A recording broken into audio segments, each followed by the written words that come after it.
Welcome back, everyone, to Phil's Recap and Review, The Walking Dead, Season 7, Episode 15, Something They Need, which is a very interesting title for this episode because I haven't talked to Joe. We haven't got into what Joe's opinion of this episode is yet. We're going to bring Joe in a second. But I have to say that this is the first episode that I don't feel like I have to justify it when I come out here. And I have to be like, yeah, this was all right. I legitimately enjoyed this hour of television. I liked this episode of The Walking Dead. And I think this is what I needed leading into the season finale to kind of hope for some positivity.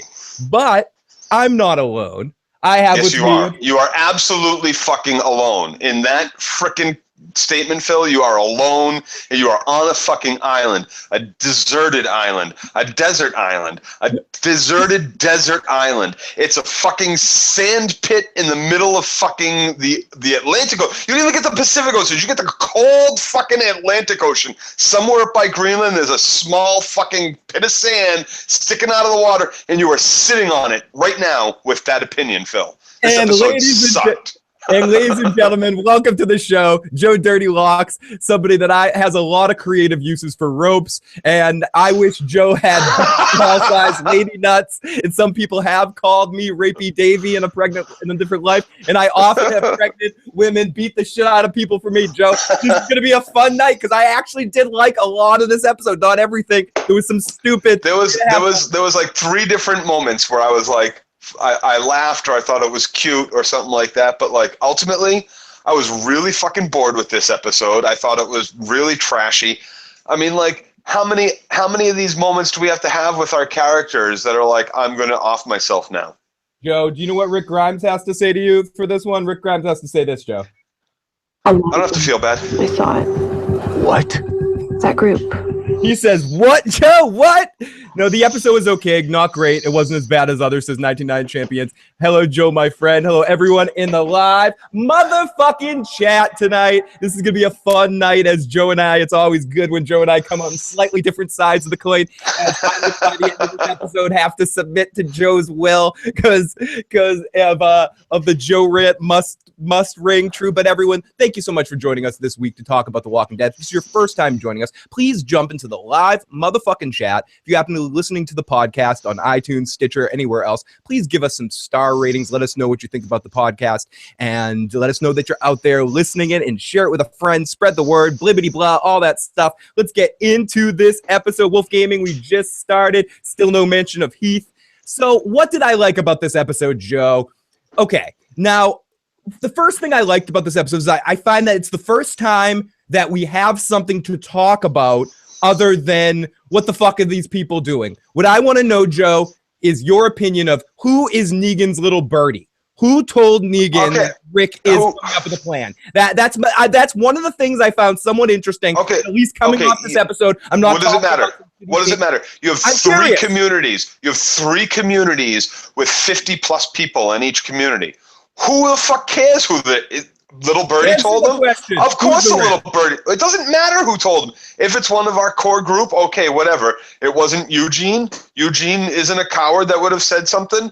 There's a million people that could have said something. Who the hell really cares who it was? Eugene didn't have the intel that he was starting to gather things up together. I'm curious who on the inside right now might be a rat. Uh-oh. The Walking David. And that's just it. The Walking David started the party outright, Joe. The first super chat donation of the night, $5. Tonight, everyone, Joe Dirty has a bottle. Katie has a bottle of tequila. Okay. So, is Taka out there? Taka's probably watching Into the Badlands. The Badlands right now. But he gifted me this awesome Game of Thrones shot set. Katie. Okay, Joe, you do that. I'll go through a couple of other intro stuff while you're setting that up. Okay, so we get a lot of zombies, good effects. I thought we actually saw Carl. We get Rick. We get Rick barking up. What such? Joe, could you do me a favor and mute your microphone just for a second here, up on the screen, while you're unpacking all of the goodies. It's unpacked. Katie's just picking their shot glass now. Okay. So good effects. I thought I was good to see Carl in the episode, and I really loved the scene that we had with Negan and Sasha. I thought that was some good acting on both ends. This was probably the episode I liked Negan the most in as a character. I didn't find him too annoying. I thought it was just the right amount of Negan-ness in this episode. The Rapey Davies stuff was really funny, and that whole speech that he had. Now he's half dead, alive, Rapey Davies. The Eugene and Sasha scene was really great as well, and I really just had a great feeling from the Eugene. Eugene is acting in general. The actor that plays him is one of my favorite things in the show, and I thought he had an excellent episode. And I liked the 9 minutes action piece scene that we had with the Oceansiders. I thought that was actually done pretty well. And as Joe has a couple shots ready for him and Katie, as we had another one. Make sure it's a double, Joe. What? But you could just make sure that shot's filled to the top. I'm going to toast with Joe and Katie. Everyone, thank you so much for joining us for The Walking Dead. This is the second to last episode of the season. We appreciate everyone that's joined in this season. And so, yeah, here we go. There we go. Direwolf shot for Joe. Okay, so Joe, you were talking about not giving a shit who the little... Trying to get Joe's immediate reaction after that shot. Oh no. Oh no. There you go. What's the question? The question was, so you don't give two shits who the little birdie is.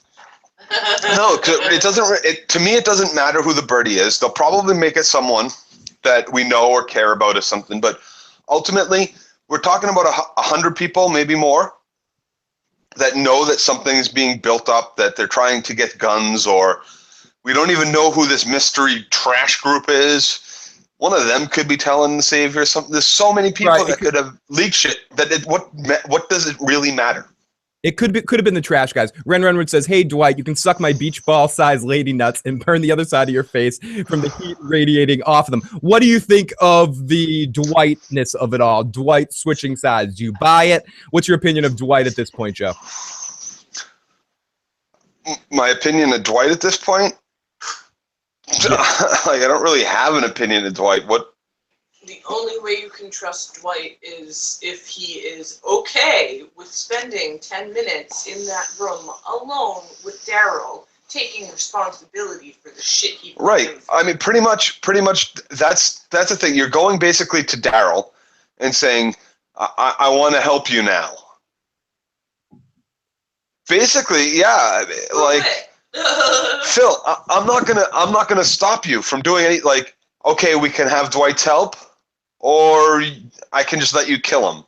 The only person that can decide whether they should trust Dwight is Daryl. Right. As far as I'm concerned, if I'm gonna want Dwight dead, what do you think he's getting out of Alexandria alive? If I want him dead, no. Or if Rick wanted him dead, no. And I think ultimately it comes down to Daryl's going to be the one to make the call on that one, and Rick's going to give that one to Daryl. The Walking David says.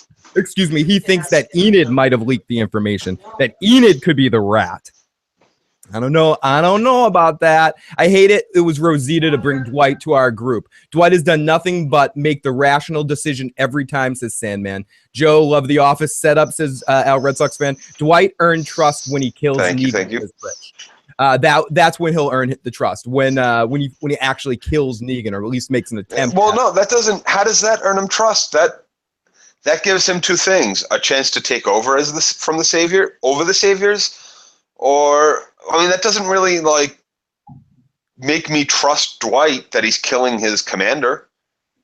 Like, just like Negan said to Spencer, I can't trust you if you're trying to like have me kill fucking Rick for you. Like, You can never trust. Yeah, you can't ever trust Dwight. Here's the thing.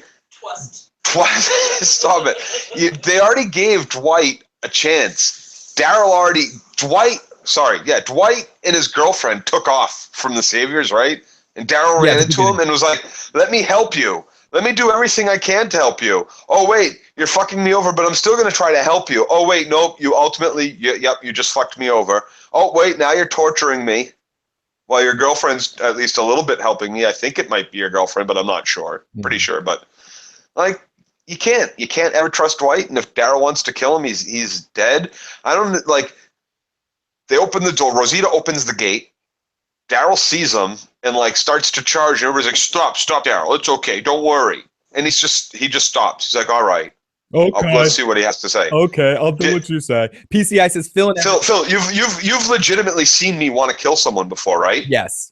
I've tried to stop Would you. Would anything have stopped me? Well, I stood between you. It kind of stopped you. You swung around me though. You sort of like you brushed me off with one hand and like parried around me and put a swing around me. I physically kind of withstood some of your force, but it didn't actually stop you. So no, not much. Right, stop. like there's nothing going to stop Dwight if Daryl wants Dwight dead. Nothing. Period. Nothing. It was the fake. Ren, great to have you back. Hannah says, I seriously doubt it's Enid. PCI says, Phil and everyone, here's the problem that I have with this episode. This is twice someone goes on a suicide mission to kill Negan, and they don't. Negan places a knife. We were going to get to this. I was going to wait for this for later. Right. I couldn't wait to get to this. We're going to talk about that. I would have hold out on that. I would have don't blow our wad on that one. But that's going to be a thing when we get to it. It'll absolutely be a thing. Negan places a knife. Oh my goodness. Kill Dwight. Oh fuck, Wolf Gaming. Let's all toast a drink our beer to Wolf Gaming, who just did another one. Wolf Gaming, thank you, my friend. Oh, thank you, Katie. Super chat. Katie. Okay, so another cool. I thought the intro was really cool to the episode, as I said, and it is Timo Sansa or Rosita. Super chat. I don't think there's a little birdie who's just trying to call her out, says it's Dad. That's definitely a possibility as well. And I also want to mention that if anyone wants to call in and leave a voicemail, the phone lines or the voicemail line is open at 781-990-8509 if you want to leave a voicemail, and make sure you get your comments in. And my boy Joe is being a little nitpicky the last couple episodes, but I still love his rant, says Dave. Get drunk for me, boy, says Wolf Gaming, as Joe's got his next shot. Okay, we got the Targaryen fire and blood. Targaryen fire and blood. Here we go, Joe. Do it. One. Cheers. Cheers for Joe. Oh, and the phone number is 781. The phone number is 781-990-8509. Again, 781-990-8509. I'm sorry, I'm such a pussy with this stuff, man. I'm such a pussy with booze. That's okay, Joe. That's okay. Let's get back into the live. I'm not a pussy. I'm a weak set of balls. A weak little dangling balls. Yes.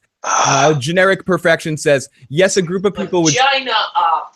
Generic Perfection says, yes, a group of people would stop you if they were right to stop him to see if Dwight had anything to offer. Dwight could be a great asset, and they could always kill him later if they want. They're going to stop me for like 5 seconds. Not even. Like, it's... They would have been... The field that I work in, when someone's determined to do some damage and do things that even a group of people doesn't want them to do, it will take the entire group and put them on the floor and hold them to not do it for a long time. And I'm sorry, with the things that Dwight would have put Daryl through, and knowing how much of an emotional person Daryl actually is, I don't see this group stopping him, and I don't see anything happening except either A, Daryl murdering or beating next to death Dwight at that moment, or the entire group having to hold Daryl onto the floor for 30 minutes while he fights until he's just too tired anymore, or suffocates because of the amount of weight that's been put on him. Joe, Timo just donated money, and she says, I demand you to drink out of the I am saying the fucking Lannister cup. The Lannister cup.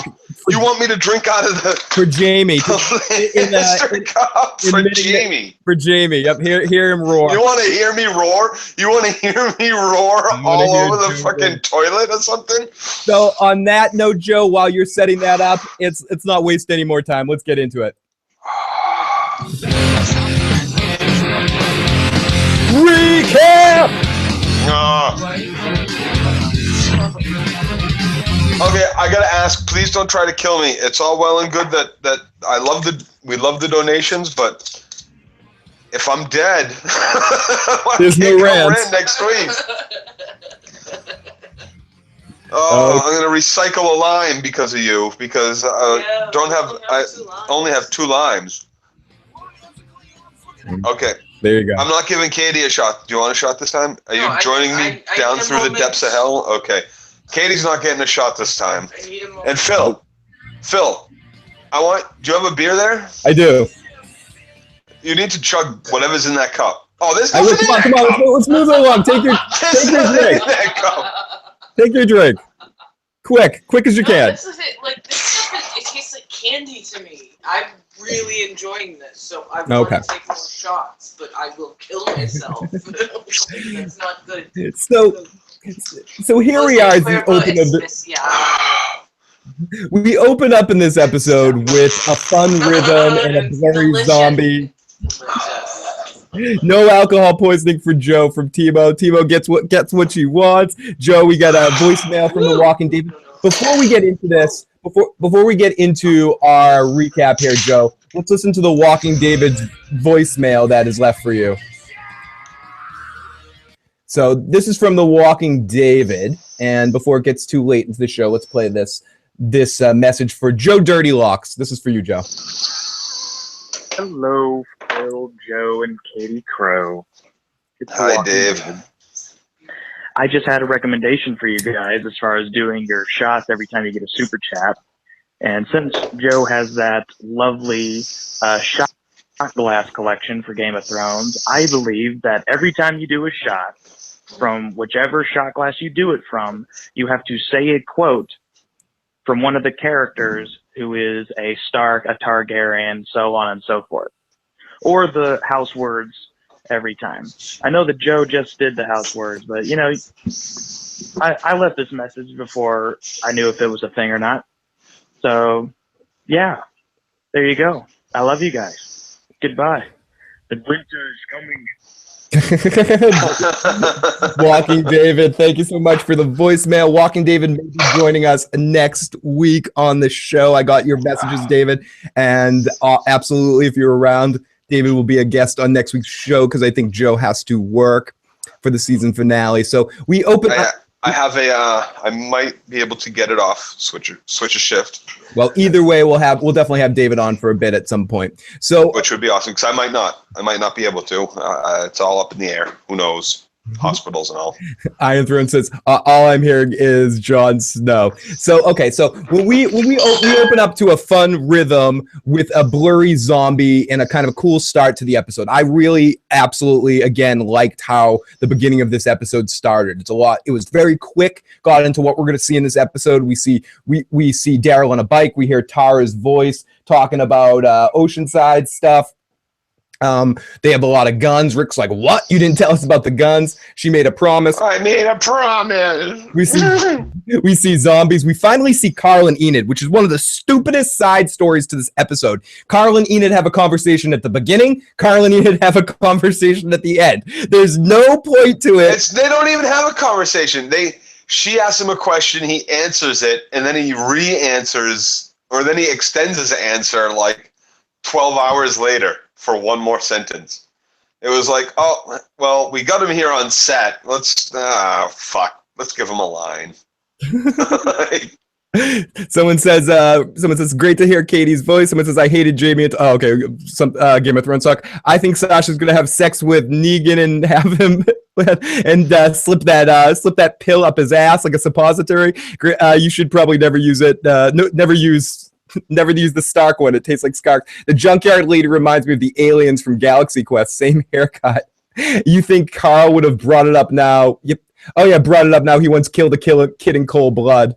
Yeah, and he goes into this. That's their whole conversation. Is does it hurt? Do you remember? Are you sad about? He did not kill a kid in cold blood. No, he did it for pudding. No, he killed that kid for pudding. He killed that kid. No, he told that kid to put down his weapon, and that kid did not put down his weapon. He took a step forward. You die. Hey, okay, for anybody who doubts that, next time you get pulled over, tell the cop I have a gun pointed at you through the door. See what he says. He'll tell you to put it down, and then instead open the door. See what happens. See what happens. Don't do that, anyone. I did not tell you to do that. Do not try that at home. Everyone. Yeah, exactly. See what happens. I tell you to put your weapon down. You don't put your weapon down. I'm going to make you put it down with a bullet in you. As Wolf Gaming that's how it goes. Wolf Gaming says this Joe's rant is justified and verified. No, that was not cold blood. He did not kill a kid in cold blood. This is what happens when you fuck a stranger in the ass, Joe. This is what happens. Larry. This is what happens, Larry. You fuck a stranger in the ass. Listen, someone's got a gun pulled on you. They tell you to put yours down. If you try to lift it, you try to walk at them, you try to run, expect to get shot, expect to get put down. You have one choice in that situation, it's to drop your gun. Joe, this is a real statistic. Ab says a Joe rant is 8% verified in most cases. 8%? That's low. Tom says, I thought Sasha was going to rape the fuck out of Rapey Davies' corpse. Right? Holy cow. Oh, we got Melissa in the live chat. Great to have you. Thank you so much for joining us for the very first time live. Great to fucking have you. Great to have all of you guys with us tonight on Drunk Joe Night. It doesn't happen too often, but we do get it sometimes. So here we go. I had to beg and plead Katie to allow this to happen tonight. Yep. Beers. We've been drinking beers since before the Dead started, and then now we're. You saw Jerry Garcia tonight, Joe? Before we went out to the Dead, man, it was groovy, dude. Man. Jerry was playing the raid, dude. It was amazing. Okay, so we get a Tara her whole big monologue, which is whatever. Rick asks if she worries if it goes south, will she feel bad? But she shouldn't feel bad if it does go bad. She won't feel bad, but she should. She will. She does. She yes. Something about feeling bad, and then we cut into our intro. So then we go back and we're in Hilltop, and Maggie is gardening and teaching and being super Maggie. You know, she's showing all the Green family farming secrets. She's boss lady, and everyone's calling her boss lady. She has a blueberry bush that someone's trying to grab. She's thinking about 40 years of someone grabbing her blueberry bush or something. And yeah, so who doesn't like a bloob? Yeah, I love a bloob. In honor of the bloob bush. Oh, blueberry beer for Joe. We got the blueberry beer from Wachusett, and that's 100% coincidence that we bought blueberry beer tonight, and she was planting a blueberry bush outside. Yep, that's what I call kismet. Yep, 40 years. That means you and Maggie are meant to be, Joe. It's finally happening. It's finally. Katie, you're gone. Maggie's my chick now. Now Sam says I like Maggie. She's okay with that. What did you think of Maggie this episode, and what do you think about Maggie in general with the Hilltop arc this season? Now that's kind of okay. A couple of points I wanted to. I was reading comments from last week's video about the tunnel and about Sasha's wonderfully dug tunnel under the fences through the woodpile, Stalag fucking 13 style. She's the mole, Joe. She's the mole. Right, she probably is. So. It would have been nice for someone to tell Daryl, who shouldn't be at the Hilltop, that they're all looking for, and Maggie, who's also there. Wouldn't it have been nice if they had told them about the nice tunnel that was built? But so what do I think about them being at the Hilltop? I think it's necessary that at least Maggie be there, because without Maggie's influence, the Hilltop folds. Jesus is out spending too much time with Rick and the gang, getting things planned, getting things organized between all three cities, that without Maggie at the Hilltop, Gregory re-gets control of the people there and separates themselves from this movement. Yeah, so I think it's necessary Maggie be there, but for Daryl to have stayed there was ridiculous. He needed to not be at the Hilltop. He needed to be back at the kingdom, where the saviors do not enter that sovereign area. Maggie's a tough enough person that she can take care of herself in any situation. Well, Daryl too, but still. But I think in that situation, Gregory doesn't have anything Maggie can't handle. When it really right. when it really comes down to it. Daryl's more needed in other places as Rick's number one right now, not to be standing by Maggie. Maggie doesn't have to worry about Dick. Maggie's the toughest person walking through the schoolyard. She's Billy Madison in school right now, walking through. No one's fucking with Maggie and fucking. Oh, this chick's a farmhand. You know what I mean? Like this chick's all warrior. She's definitely going to be a mama bear. She is a mama bear now. She is not a pregnant Lori for sure. I actually really like the Maggie arc for the most part this season, and her taking over Hilltop. It makes sense. It seems warranted. It actually doesn't seem. I mean, they overdo it a little bit with the Maggie's everything, Maggie's this, but it's just save the Maggie, save the world. Yeah, save the Maggie, save the world stuff. Eli, I agree with you. Maggie should just walk around naked all the time. That would make me interested in the show more. No. Nudity is wonderful and nudity is great, but yeah. I some things are left best. Some things are left best.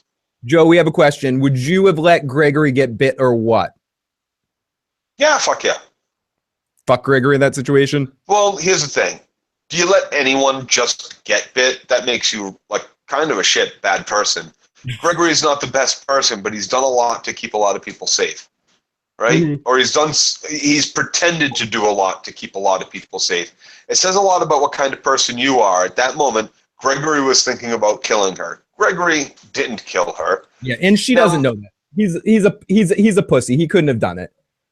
Right. Exactly. Like, no, you don't let anyone get bit unless they're like overtly deserving of it. Like that you see all the time in these shows. Like you fight through your way all the way to the big boss, right? You kill countless fucking soldiers who have been thrown at you at the orders of the big boss, right? You kill them all. And then you get to the big boss and you say, but I'm not going to kill you. You're going to suffer in jail. And it's like, because what kind of person would that make me? Or you hear someone say, don't kill him. You're not a murderer. It's like, no. What you don't understand is he would have killed us all. And not only would he have killed us all or ordered us all dead, but because of him, all of those people under him are now dead. So like no, you kill him, right? That's not murder. That's like the finishing of the fucking war. So like, but as far as letting him get eaten at that point, no. I think I might be too drunk. I don't know if I made any sense. No. I definitely get what you mean to a certain extent. I think the one thing where I agree with what you're saying, if Maggie knew he was trying to kill her even for 1 minute, but she'd have killed him. But yeah, she would have killed him. She would have let him die, or at least scared him a little bit more. But in that moment, I agree with conceptually what you're saying. Once she figures out really what kind of person this dude is, but maybe that situation changed him. But it does look like at the end of the episode, he's off to go tell Simon about what's going on. Because he said to her, yes, I've killed before. Right? It may have been a while, but yeah, I've killed a couple of them. It may have been like a year and a half since I've had to do it, but before I got to the Hilltop, I killed a couple. And then she goes ahead and tells the fucking 3 or 4 people that are walking up that he's never done this before. It's not like but he's learning. Ab says it's not like it will come up with the PTA. You see Greg with a weapon. It's for you. He doesn't fight. It's all just drunk sincerity. Iron Throne says Daryl needs to change his appearance Spencer style. That's a pink sweater, Banana Republic dress collar. Then he'll look good. Oh, we got a voicemail left for you, Joe. So let's listen to this. Voicemail for you, Joe. Let's play this here. Hey, what's up, everybody? It's the Walking David, okay? But I just wanted to side with Joe for a second. That fucking Gregory guy, get the fuck out of here. That guy's got no fucking balls. No fucking balls. You hear me? No fucking balls. What does Gregory not have? Some fucking balls. You know, if I lived in the fucking Hilltop, I'd slap the shit out of that George Carlin-looking fuck, and I would say, get the fuck out of here. I'm the leader of the Hilltop. Why? Because he does look a little like George Carlin. That's all I got to say. I might have an opinion late. I don't even fucking... You know what? I'm just going to end the call. Goodbye. Hello. Gregory's got no balls. He's like half Brooklyn, half Boston in that. He's like somewhere in between. Oh my Connecticut. Then we get back to Rick, who's helping Michonne up a tree. If things go bad, she's their lookout because suddenly she's a crack shot now. Even though it's been established many times that Michonne can't shoot worth shit. But okay, right? No, she even goes out and she like shoots 30 times at a zombie from that like van top or car top, right? She's a horrible shot, but like Michonne's the fucking sniper. She's such a bad shot. She even like comes back from like her shooting practice and is like, "Yeah, Rick, I think you're right. We should probably do what you said." And he's like, "No, you're right." But yeah, no, she's not a great shot. She's not the sniper of the fucking crew. If only we had a sniper available to help us. Gee, where did she go? Yeah. Fucking, oh my God. The Walking David says, yes, it was Connecticut. And if this show is better, oh, thank you so much, Melissa. I appreciate that. He's got big balls. Oh, Wolf Gaming says, I want to hear Joe and Danny DeVito argue. He's got big balls when it comes to I couldn't argue with that man. Whatever he wants to do, I'm down. He's got control. Let's go do it, Danny. I hope I get Always Sunny Danny, not Taxi Danny. Oh, Taxi Danny would rip you to shreds. That's an evil Danny. Tom says, ask Joe which shit they picked to do off screen bothered him the most. 1, Rambo Sasha scene, or 2, the Dwight and Rosita meetup. Oh God, I don't know. Okay, so Katie and I, we watched the 2-minute intro, which was that little Rick speech to Tara and Tara conversation, right? And then they went to credits and commercial after 2 minutes. 2 minutes. 2 fucking minutes before a commercial. Okay, whatever. Before credits and then commercial. Okay, I'll deal with that. But then I come back in from a sandwich, right? I come back in from a sandwich, and they're like, Sasha's in a fucking cell. And I'm like, what did I miss? Did I miss something? And they're all talking about last night. And then, okay, next thing you know, it's like, we were talking about who is the silhouette? And like, Rosita's like, look what I got. And it's Dwight. And I was like, of course it was Dwight, but what the fuck? Joe. And you give us another 20 minutes of Negan dialogue. Of Negan talking at Sasha and then talking at Sasha again. Joe, it was not awesome. Joe, we have someone from the live chat. Someone from the live chat says, "Hey Phil, hey you dreads. Here's another shot for hating on Doctor Who last week." We got a super chat for you, Joe. And also in the live chat, there's a lot of talk about wanting to see Danny DeVito, Joe Pesci, and Joe Dirty Locks in a heated debate at some point. Joe Pesci and I'd pay just for the Joe and Joe Pesci thing. Okay, people want to see it. So here we go. We continue. Rick helps Michonne up a tree because she is an excellent shot. And speaking of shot, this is for you, Tim. Shut the fuck up, Joe. All right, here we go. I love you all. Don't kill me. Shut the fuck up, Joe. The best way to shut Joe Dirty Locks up is put a drink in his hands. Oh, yes. Okay. So yes, Joe versus Predator, the battle of the Dirty Locks. Well, I like the Negan dialogue. Without him, I probably hate the entire episode. Timo, I'm with you in this one. I actually like the Negan dialogue. We'll get to it in a few minutes. How? You've heard that speech 30 times already this season. I found this one a little bit different in just cutting to it. Just because I found him, maybe it's in... The biggest problems I've had with Negan this season, or in the beginning half of the season, were more not necessarily what he was saying or the intimidation tactics of using monologue as an intimidation tactic. I do think it went a little long in this scene too. I agree. I just think the action of him stabbing that guy and the lead into it, I thought it just actually worked in this episode for the moment. It intimidated me. I felt Sasha's feelings in that moment. He seemed I'm gonna get raped. No, I mean with Negan after the fact, that confusion of what the fuck just happened, and Negan pretending to be a nice guy, and the confusion of what kind of guy this is, that he has code and stuff. Yes, Joe.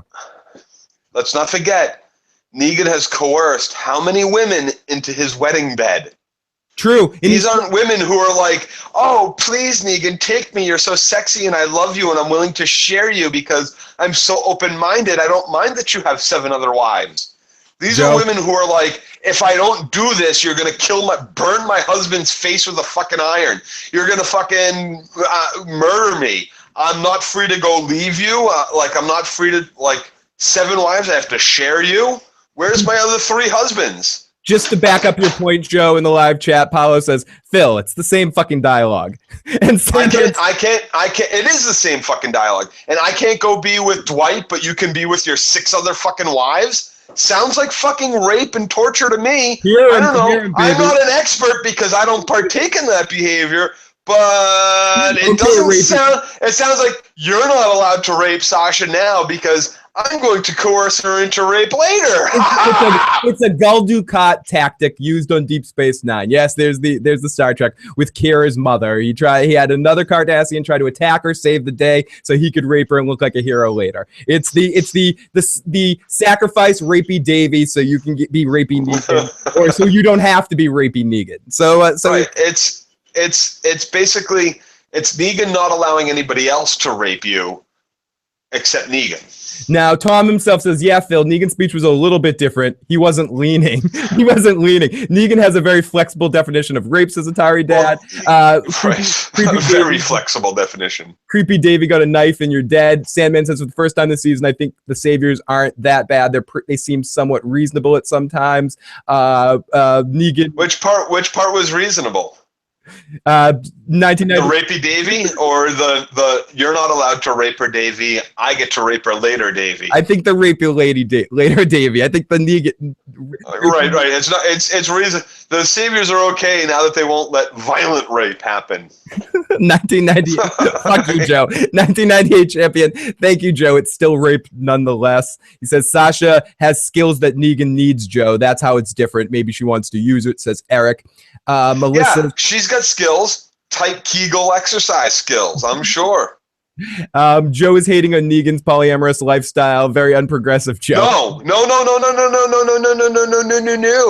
I just said, where is her? Where are these wives? Why isn't the wife allowed to go be with Dwight? Polyamorous. Sure, I'll marry you, but I want to go out and fuck other men too.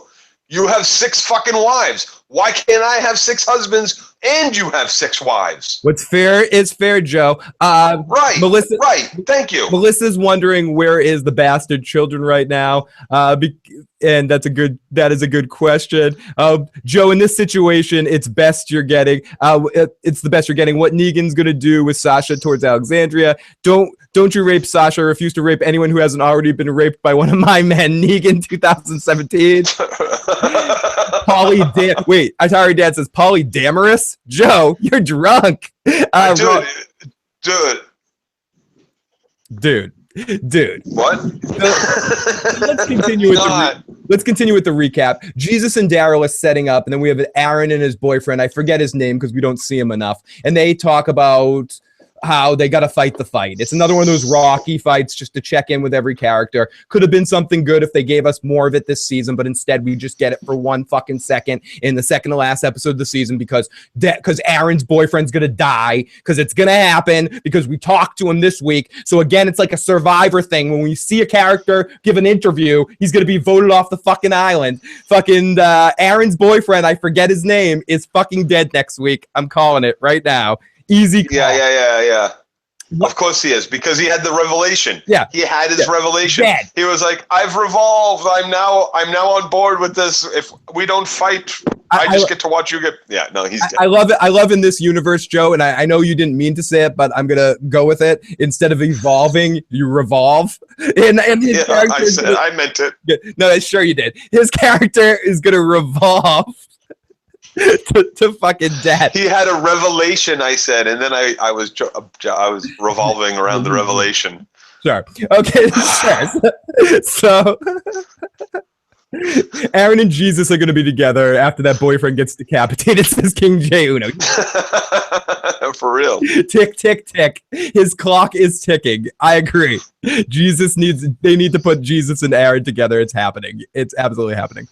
So then we get Daryl and Jesus. They give a little Sasha and Rosita play-by-play from last week. Then we flash over to Sasha. She's in a cell, and she asks for some water. And this is where we get into our whole... We've talked a little... Rapey Davy. Yeah, we've talked about this a lot so far, but it's our Rapey Davy scene. And David comes in, and once he steps in the room, it's about to get a little rapey. He just has that rapey music. I wonder if you remember me from last night. I'm Rapey Davy. Hey, you want to know how I got these scars? I can forgive that. Last night was kind of a shitstorm. I really do interesting things with rope. Joe, what kind of interesting things do you think he likes to do with rope? I mean, tying someone up is just not interesting enough. Or is that what he means? Or whipping people with rope, choking with rope? Like, what kind of things does he like to do with the rope? There's not too many things you can do with rope aside from tie things. Right. Unless Unless you're an improv comic or something and you're doing one of those whose line is anyway kind of skits. Yeah, he wasn't all that intimidating. And yeah, once she like headbutted him, why didn't she jump up and continue to like headbutt him while he was on the ground? Like, come on. Like, okay, I got my shot in. Now rape me. No, come on, Rapey Davy. Rapey Davy doesn't have it. So ultimately, because you know you're about to get raped, right? You know you're about to get raped. So you're like, all right, I can fight back. And so she does. She headbutts him. But then she's like, okay, now rape me. She stops. She hits him once and then is like, all right, I got my shot in. That's okay. Now have at me. Why didn't she jump up and pull a fucking rip? A rip. Pull a Rick and bite his fucking neck out. Like, you were about to get raped. You're about to get raped and murdered. You have one choice. Fight and continue to fight, or apparently do what you did and hit him once and get raped. Or why even hit him once?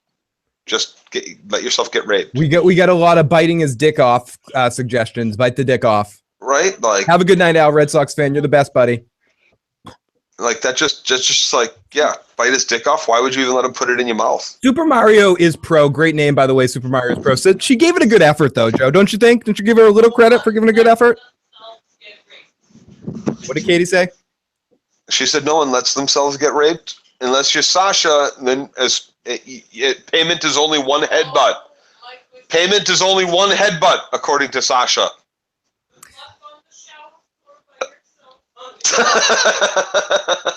A couple people are saying they should have pulled. She should have pulled the Beecher from Oz and then the dick cutoff thing. Lame says dirty issues, says Taka. Pete says, hey Phil, rewatch the stream from the start now. Just wanted to say hey, and Daryl's attempt to put down the wire in the woods was hilarious. He was being so serious. Right? it was all like spread out. Like, what was he doing? He's taking his fucking, I don't know. Joe, you're going where no man should go before. Trust me, says Av. If The Walking Dead was an average show, I wouldn't have expectations, but this whole season has been very lackluster and predictable, says Timo. Yep. It's traditionally not been an average show, but it's actually below average right now, I think.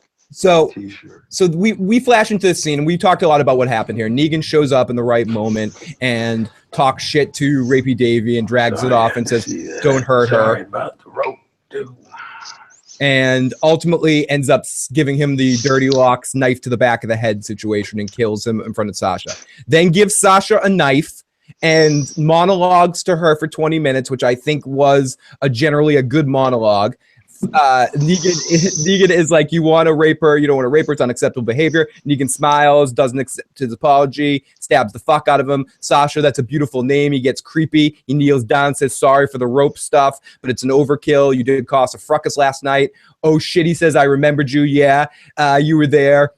You got beach ball size lady nuts. Did Rick put you up to this? And she says, Rick's your bitch, not Rick. And Negan seems to like that. So again, I know you don't care about this, Joe. I think Negan already got his intel at this point in time that Rick was up to something and thinking that maybe this was the thing that Rick was up to and sussed out that it wasn't. So either way, it's going to end like this. And he basically tells her he needs her and not to work against her. And he puts a knife down in front of her and says, you have a couple of choices. You can kill dead Rapey Davy before he turns into a zombie. You can kill yourself. You can do all sorts of things. You can try to stab me, but I'm standing over you and I got a baseball bat. Very good point about standing over her with the baseball bat. But it progresses later in that. The knife is still on the ground. He comes down and crouches up very close towards her.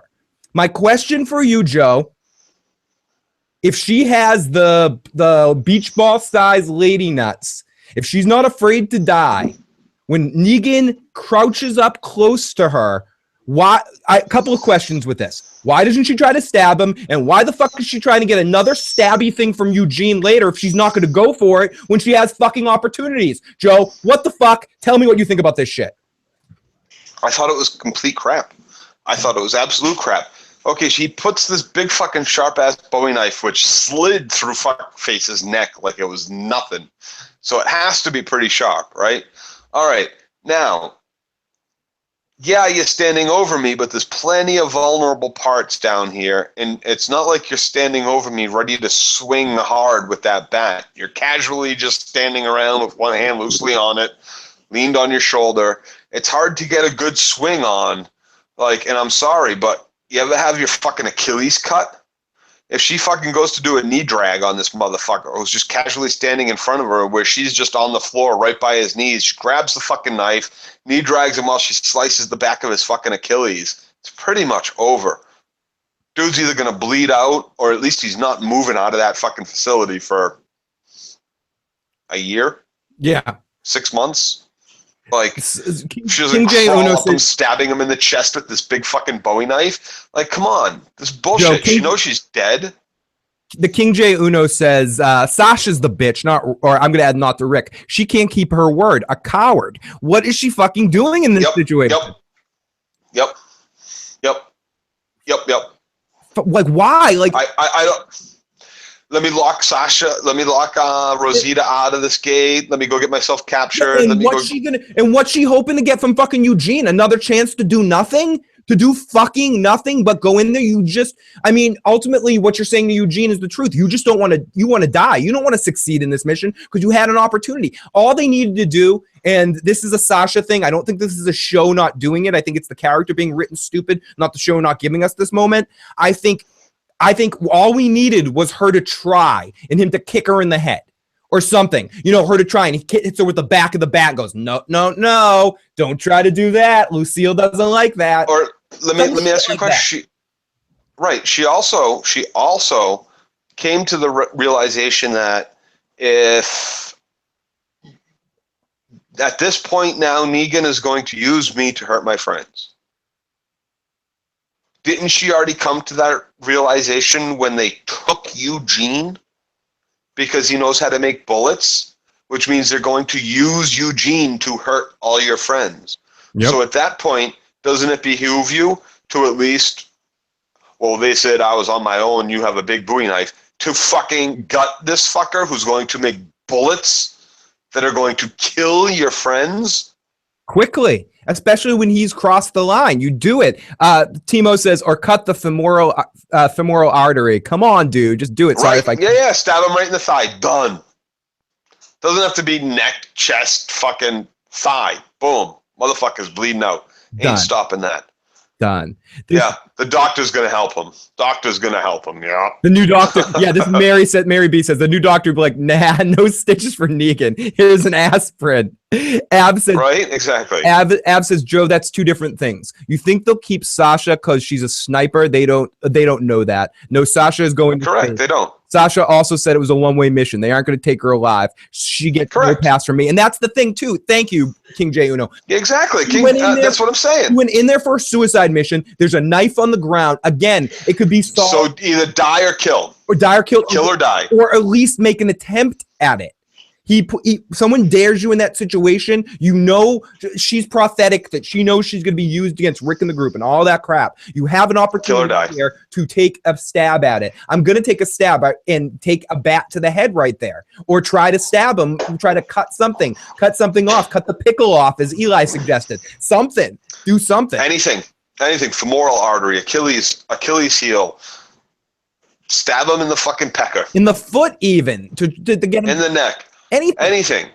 Die trying. What are you going to do? And again, I'm going to say it again. Bent down in front of you, jump on the motherfucker and go at it. Joe, bite his fucking neck off. Joe, and I'm going to say it again. What's the fucking point of trying to get another piece of glass or something from Eugene? What, to surprise Negan? Like you? No, so she can kill herself. No. So she can surprise Negan in a different opportunity. Okay, I get you that you want to do that, but you had an opportunity there with the sharpest knife in the universe to just grab it and go a quick up. You can headbutt this other guy trying to rape you really quick. You can't fucking go a quick thing. Negan isn't a ninja. Negan isn't a cat. Negan doesn't have superpowers. He wasn't trained by Master Splinter. Negan doesn't have those kind of fucking abilities. You know what I mean? Negan's just a man. Yep. Just a man. Yup. That baseball bat cannot deflect knife. I mean, if it hits the knife, it can deflect it. But I mean, it doesn't have like a tractor beam that's going to cause him to like go down. You go out with a stab. And if he hits you once with that bat, it's probably not going to kill you the first shot either. So you can like go through and go, you know, you can at least stab something. Do it. Yep. Anyways. So our next scene is Sasha in her cell. So basically, this episode, for all those people who like it, basically I look at it like a women are weak shit episode. I'm sorry, it sounds awful. It really does. But let's take a look at the whole tribe of fucking women at Oceanside who decided, oh, the saviors killed all our men, so we ran away and we won't stand up for ourselves. Don't you all remember what they did? They killed everybody. All this bad shit they did to us? No shit, Grandma. All the bad shit they did to us. Let's go kill those motherfuckers. Let's stand up for ourselves. Let's be fucking strong women. People. What the fuck? It's like a whole fucking crew of them.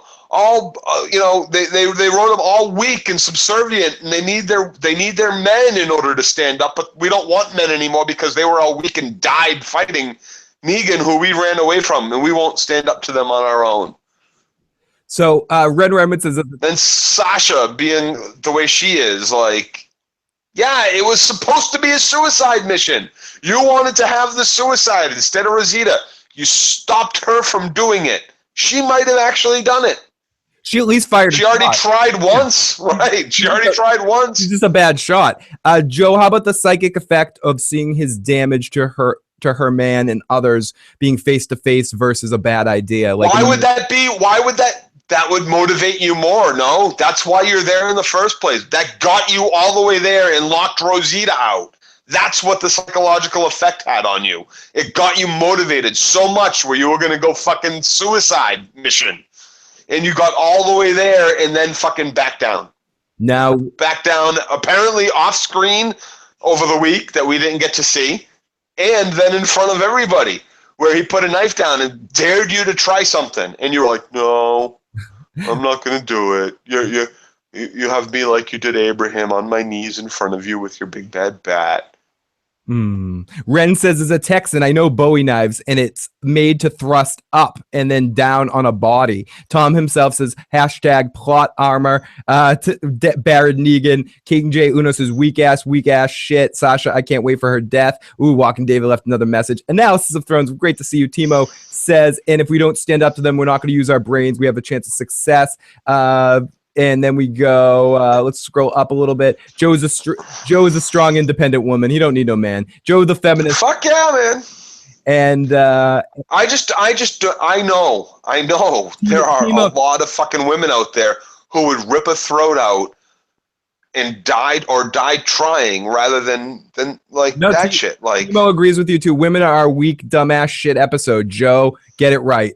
Women are weak, dumbass shit episode. Joe, get it right. Get it exact. Get it right. So far, everyone is acting out of character to be so far 2 seasons. The buildup of frustration equals a Joe rant for the intro. Long story short, watching The Walking Dead is like walking up to someone with morning breath. That's someone being your dog. Timo says, I fucked all these guys, but Abraham was my favorite now, so I want to kill myself. Rosita logic. Half says dirty LOL. I led a suicide mission for the Lilith Fair, says Taka. I'm guessing this was a bad episode, says Analysis of Thrones. It was an okay episode, says Robo. Yeah, I agree, Robo. It's an okay episode. As I said. As far as this season goes, it was half an okay episode. The other half, 20 minutes of it, at least 20 minutes of it, 20 minutes of on-screen time, which is basically half the episode, right, was more Negan monologue. was more of the same We shit. haven't had it all. Oh shit! How many times? Listen, no. He said it to her. He said it to Sasha. I remember you. You were there that night. We've heard him say that at least twice. At least twice, right? Said it to Eugene. Said he's said that at least before. Tom himself does say, tell Joe to cheer up, cheer the fuck up. They got a plan. Next episode could be a big flash fucking back of all the shit that they left out off screen. No. And here's the thing. No. I from the previews that I saw, which is next week is the season finale. I love how you laugh at that. I don't. Let's season finale. Yeah, and I don't think we're getting more than 20 minutes of actual action. Judging by those previews, we're not getting more than 20. It's going to be 40 minutes of more build-up for like 5 or 10 minutes worth of action. Really, it did not look good to me. But Joe, the previews did not look good to me. But Joe, the next scene that we get is an amazing scene with Sasha and Eugene as he comes in to give her bedclothes, and she's like, "What did they do to make you become a loyal person?" And he said, "Missile command." They gave me an Xbox, and I got to play some Halo, and it was really nice, and some missile command. So he gives her some creature comforts, some pillows that aren't hypoallergenic, and he kill Eugene right now. Kill Eugene right now. No, you do not get his bullets. No. You do not get his bullets. You do not get his engineering. You do not get his planning. He was out there planning to make the defenses better. He didn't just like, okay, I'll do what you want me to do. He went full fucking on. I will not only do what you want me to do, but I will make this place better. I will do more than you need me to do. He was not just on board. He was on board big time. Kill him right now. You heard him trying to set them up. They've been set up like this for how long? And Eugene gets there and he's like, no, we need more walkers. We need more perimeter. We need this. We need that. We need snipers. We need blah, blah. What? Fuck that. Kill this dude right now. Kill him dead. Kill this lion fuck. This fucking piece of shit who dragged Abraham and Rosita all the way from Texas to the east fucking coast on a lie and got how many people killed between point A and point B? But Joe, kill this motherfucker dead. Right. Kill that mullet dead. Driver like Abraham was, and riding that RV into the sunset was some of the greatest things in existence. Joe's gonna go shit his pants thinking about Eugene here. So he gives us some creature comforts. He gives 37 minutes of his life driving the RV was the best he ever had, but he was the most scared he's ever been that night. He thought he was gonna die. See someone like brave like Abraham, that happening made him give up. I could have gone on, but I couldn't do it. And then whoa, what the fuck? Oh shit, what are you doing, Joe? Oh shit. I'm wrong. Joe, mute your microphone while you eat, at least. There you go. Thank you. Mute your microphone while you eat. You can visually eat, but there you go. Okay. So you can hear. Let's listen to Walking David's voicemail right now about Sasha before we proceed. Let's go. Phil, Joe. Okay, about this whole Sasha thing.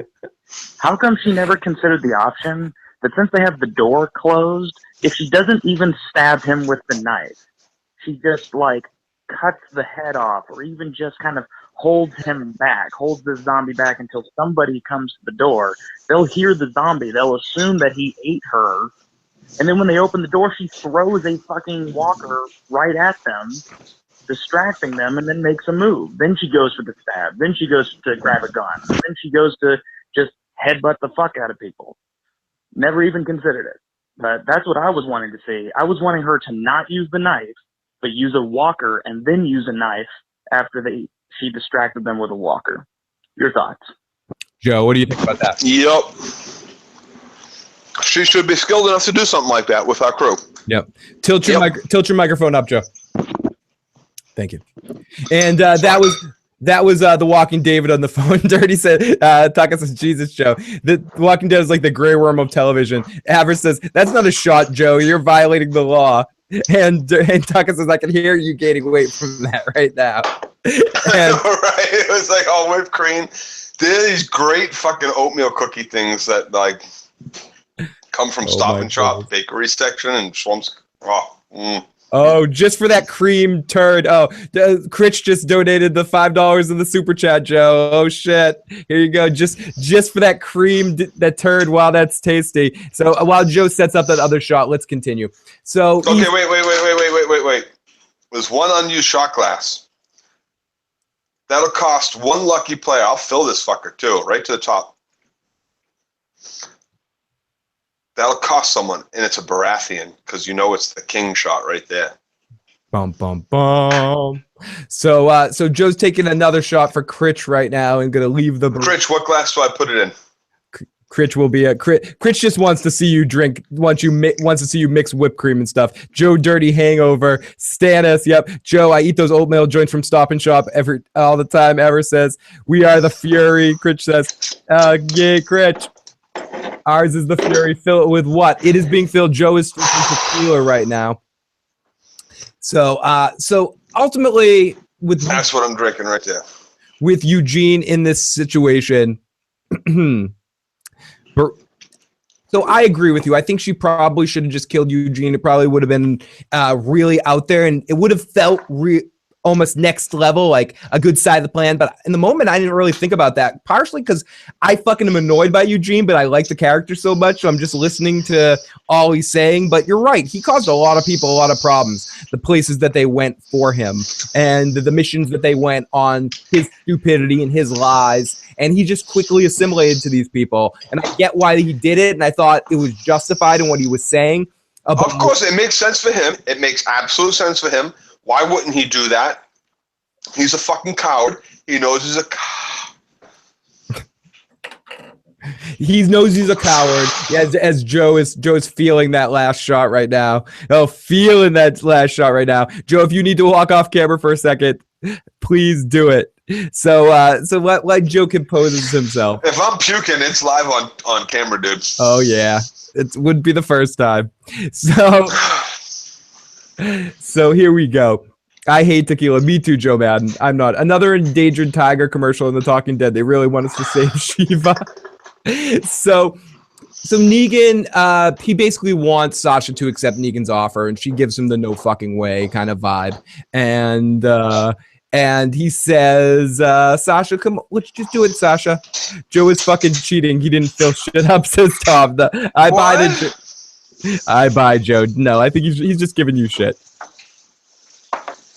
Joe was struggling after that one. No, Tom. I'm also drinking beer too. Okay, so then Sasha looks at dead Dave, and then we cut into our next scene, which is Maggie and Greg at the blueberry bush. Now, Maggie is like, wow, this is the first time I've ever seen you outside the walls. And he says, yeah, the only greens I like is to eat a salad. He was concerned. He's talking to her. Where are your friends? And he's playing a game. Greg is like, why are you still here? You're getting another medic. And he goes, no, that was just another lie. Greg is like, trust me. Let's just be up front. It'd be better if we're a team and we preside a united front to the people. It's never, and then Maggie gives her a line. It's never too late to change. Just speaking a cliche. And she says, I will come back later and we can talk if you're serious. So then she asks him to watch her back, because I don't know why she wants him to watch her back, but she asks him to watch his back. And he takes out the knife to kind of like to protect her, apparently. But as he holds and steps close to her and she's digging with dark music filling the air, he grips the knife and thinks about it. It seems like he might be trying to maybe kill her. But he just can't do it. There's no way he could do it. He's a pussy, right, Joe? No way he could actually pull the trigger. Why not? You don't think he has? Why not? No, I think maybe he should for his game. If okay, let's play this for a second. For Gregory's game, for his fucking success, I agree. I think he should do that. Killing Maggie would be a good plan, saying a walker killed her and then throw her to the walkers or something like that. Him as a person doesn't have the balls and the capability to pull that off. Yeah, and that's one of the things I have trouble with. You're 2 years deep in this apocalypse. Certainly there's been some tough fucking decisions made at this point, right? No, right? Absolutely. More than he's had to like been responsible. Such an incompetent fuck that he is. He's had to been responsible for the deaths of how many people? So Too many. I don't understand where his. I guess actually killing someone like that would be cold blood killing. Joe, That's not what Carl did. Joe, for the record, you owe Tucka a shot when you get back from your sandwich. What are you talking about? How do you know, Phil? How do you know I'm making a sandwich? Tucka, What are you talking about, man? Tucka knows. Okay, so he can't even kill a dead guy. Gregory is a bitch, says Timo. What makes you think I'm sandwiching? I'm just taking a guess. So Gregory basically says, "Why are you still here? Well, no one likes you. Don't you fucking do this?" And he's about to make a move, but he can't make a move. And right at that point, some walkers kind of come up. Can I just sandwich instead? I guess that counts on some level, Joe. Doesn't that count? It counts. So the dark music comes in, the walkers come up, and he kind of protects, or she goes, "Can you go kill a walker?" And he goes, "Well, of course I've killed walkers before. I couldn't make it this far." And she kind of calls him out. She's like, "You never actually killed one before." She's like, "Yeah, I can totally do it."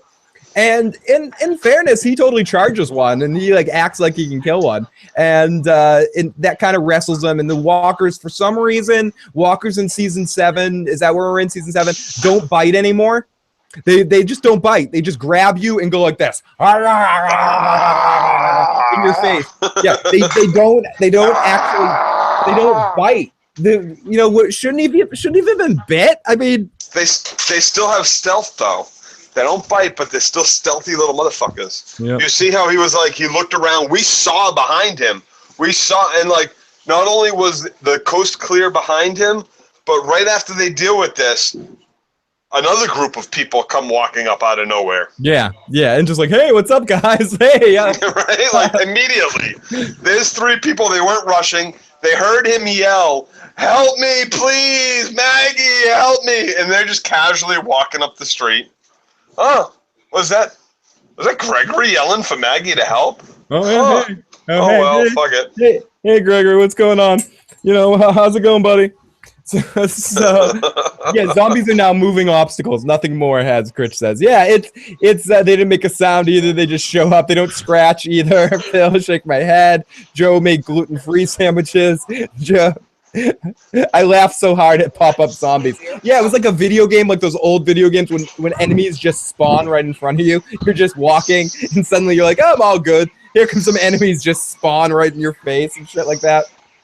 So, okay, so she digs in, and Maggie, you see out the corner of your eye, kill a walker generally pretty easy. And then Gregory has a good 45 seconds of wrestling with a zombie that doesn't bite him, and eventually Maggie comes over after she yells for Maggie and kills him. And then, as Joe said, some town folk are just like, "Hey guys, you need some help over there? What's going on?" And Greg goes, "Nothing. We're okay. No problem over here. Nothing to see here. Nothing to see here." So, okay, so then then after that, our next scene is we get to our Oceanside situation. We follow the leader, Grandma, who's in Oceanside. I don't know any of the Oceanside name people. Tara's in there with a gun, like, "Hey, here I am." Then we have Tara with the Oceanside people. It's a whole, "You should have killed me before, but you didn't kill me. I'm not alone. I'm here with a bunch of other people." Then Cindy comes in, and... Hey, you know one of their names. Yeah, I know one of their names. I know Cindy. Cindy and Grandma, you know both of them. Yep. She promised, and yeah, I don't have to. And they frisk her and tell her, "I didn't have a choice. My friends are all here." And they talk about, "We need you to fight for the Saviors." We get more backstory that their family all died when they tried to fight for the Saviors. And Chill Hill says, "Phil's not taking shots tonight." I don't have anything to take shots of. I'm drinking beer. But I did it last week without Joe, so it's Joe's turn this week. Don't donate anymore. Phil doesn't need the money. He's independently wealthy. Fuck you, Joe. I'm dirt poor and you know it. So here we go. Here we go. Today, during the live rewatch of season 6 finale, 20 or so of us suggest that Marjorie had survived under a deceptive paperboard dumpster. Phil has traveled north of the wall. town folks reminded me of a reporter in front of a puddle. Phil, what do you think about how they went to Oceanside, the method? Anyone else meet and talk to? What in blazes is Joe doing? Joe's out in a hurricane. Joe's getting we can hear the crazy wind out in Joe right now. Joe, we have the Joe drunk cam. Let's go to Joe drunk cam right now, everybody. Ladies and gentlemen, Joe drunk cam is out in the field outside in the real world. Joe's reporting from the hurricane right now. Ah, the light show. I'm so messed up, dudes. Don't donate anymore. Yeah, leave Joe alone. Joe still has one shot to the Joe's one shot to the house. So oh fuck, Taka, you bastard. So Tara comes in and we have the whole Oceanside situation. Tara's trying to make peace and make it be a peaceful transition, but ultimately it's a peaceful transition anyways. She's holding a gun with no bullets, and some explosions happen that make all the people in Oceanside run out, and then they gather them all and they surround them with guns and they get ready to shoot them, but they're not going to actually shoot them. They just surround them and take all their guns. We hear people explosions. It's kind of a fun set piece, especially once the walkers show up. But yeah, I know you're outside right now, Joe. But what'd you think of all this? Well, I thought the Oceanside was kind of cool. Tara went in there with no bullets. It's asking to die. She might have had to kill people. This was one of the good parts of the episode, I thought. Yeah, I did say there was a couple of good parts, and this is one of them. Taka just made another donation. Oh, you fucking bastard! You bastard! I'm gonna get you. Taka, one of these days we're gonna get you with like Red Bull shots or something like that on one of these streams and make you just have like. No, it's not fair because he's as much a part of this thing, and he's sober. Yeah, it's true. That's why we have to find other ways to get him fuck him up on sugar and caffeine and shit like that. Make Taka go crazy. Yeah, Taka says don't donate. I didn't hear you too well. It sounded like donate. Eli, we got Broke Blackman in the live fucking chat. Okay, so we get this whole scene with we get Grandma who doesn't want to trust them and wants to not do anything, and progressively as the episode goes and as the section of the episode goes, I like how it was all in one block too. I thought that was effective and strong in what it was for in the part of the episode. I agree with Joe that I said at the beginning that I thought this was one of the strong sections. There's a couple other moments that I liked that Joe didn't, but I also liked this section a lot. I thought the action was shot well. I thought when the zombies came in, it actually gave us a feeling of a threat again and some cool zombie action. Did you? I didn't feel a threat. I felt a little bit of a threat. I didn't feel any threat. No, there was no threat. This is the Oceanside, Katie. You got a shot to do with me. Katie has stuff to say about this Oceanside shit. and she said she was going to do a shot when we got to the Oceanside shit. So we're at the Oceanside shit. So yeah, Joe and Katie are gonna figure out Joe's situating himself back in Dirty Issue Studio. We got Katie Crow in the. You can hear her. So while you guys set up that shot, we also got a little girl that sort of was like, "Are you taking all of our guns?" Yeah, I'm taking all your guns. Deal with it. Take all my guns. That Oceanside little girl was badass. I agree, Richie. I thought she was pretty cool too. Oh, how was she cool? How was she cool? Because she's a tough little girl. It's like, fuck you, motherfucker. You want the water? So let's go into the live motherfucking chat. Drowned walkers did look cool though. Christy, I agree. I thought the makeup and the effects department did a really excellent job with the Oceanside walkers, and I guess that's what I mean, I'll Joe. Double up on my deadlines. I thought that they looked really good. So. Did you just tell me to watch? Yep, it did. That's okay. That's just cardboard. So Joe and Katie are doing some spilling over there. That's awesome. Rogue says this episode. So Taka, Katie's doing one of them. I'm doing the other one.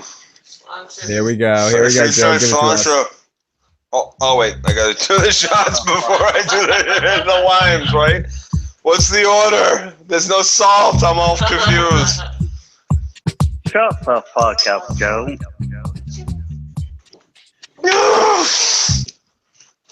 Joe, you're lucky you have Taka, who we all know is your He's my father-in-law. Don't have to worry, get your shit, buddy. Well, say Don't have this. to worry, get your shit, buddy. Okay, so Traveling. we It's getting much easier to do. Whoa. Worry, get your shit, buddy. Oh my god. Okay, so as we continue here, we get this whole big discussion going back and forth as the Oceanside group is trying to get transitioned and convinced by Rick and everybody else to join the fight, or if they're just going to steal their guns. This is one of those things that kind of bothered me a little bit, the way this situation concluded. In this, why wouldn't you want? They're all listening to Grandma. No one comes along. No. They're all listening to. To me, this scene felt like Grandma just trying to hold control, trying to keep power. It felt everything from her has been, we're a community, but she's the leader. I don't even know. I'm too drunk to express how I feel about Oceanside. It seems very phony. Seems like there's no like, half the people want to go fight and the other half don't, but if we're not all in, none of us are in? How does that make any fucking sense? They killed my husband, they killed my son, there are no men, there are no boys, there are no male children, there are no male adults, which means either the Saviors killed every fucking male from this community, or they abandoned the male children too for some reason, because there are little girls in this community. So what I don't understand is they've killed my whole fucking family, but if you don't want to go, some lady who, you know, I've kind of survived this apocalypse with, I guess I'm not going too. Makes no sense to me whatsoever. There's nothing that would stop me. If my wife and all my girl children were like fucking stolen or murdered, even my boy children, like, it'd be nothing to stop me. There would be nothing to stop us. Like, what? If we don't all go, none of us are going. No, I'm with you, Joe. I'm with you. Joe, I feel they killed all the men, not the Saviors, but I could have sworn I saw boys when they sat down. Would be cool if she was Lucille Negan's wife. Taka's going to kill Joe. Taka, I didn't see any boys. By the way, I didn't see any boys this time or last time. By the way, Taka, there are no males. Taka donated another one for each you and Katie before the end of the show. You can wait a few minutes for that, and that's for you and Katie by the end of the show. So let's continue for a second. We got one more. Yeah, let's continue here for a little second. So Katie's doing hers now. So I had another problem. Do it, Joe. Talk. You have to cut the limes. Katie's got to go cut the limes. I had another problem. Small problem. And you see it all the time. Look at it. Notice there's no cap on my bottle. But what's your problem, Joe?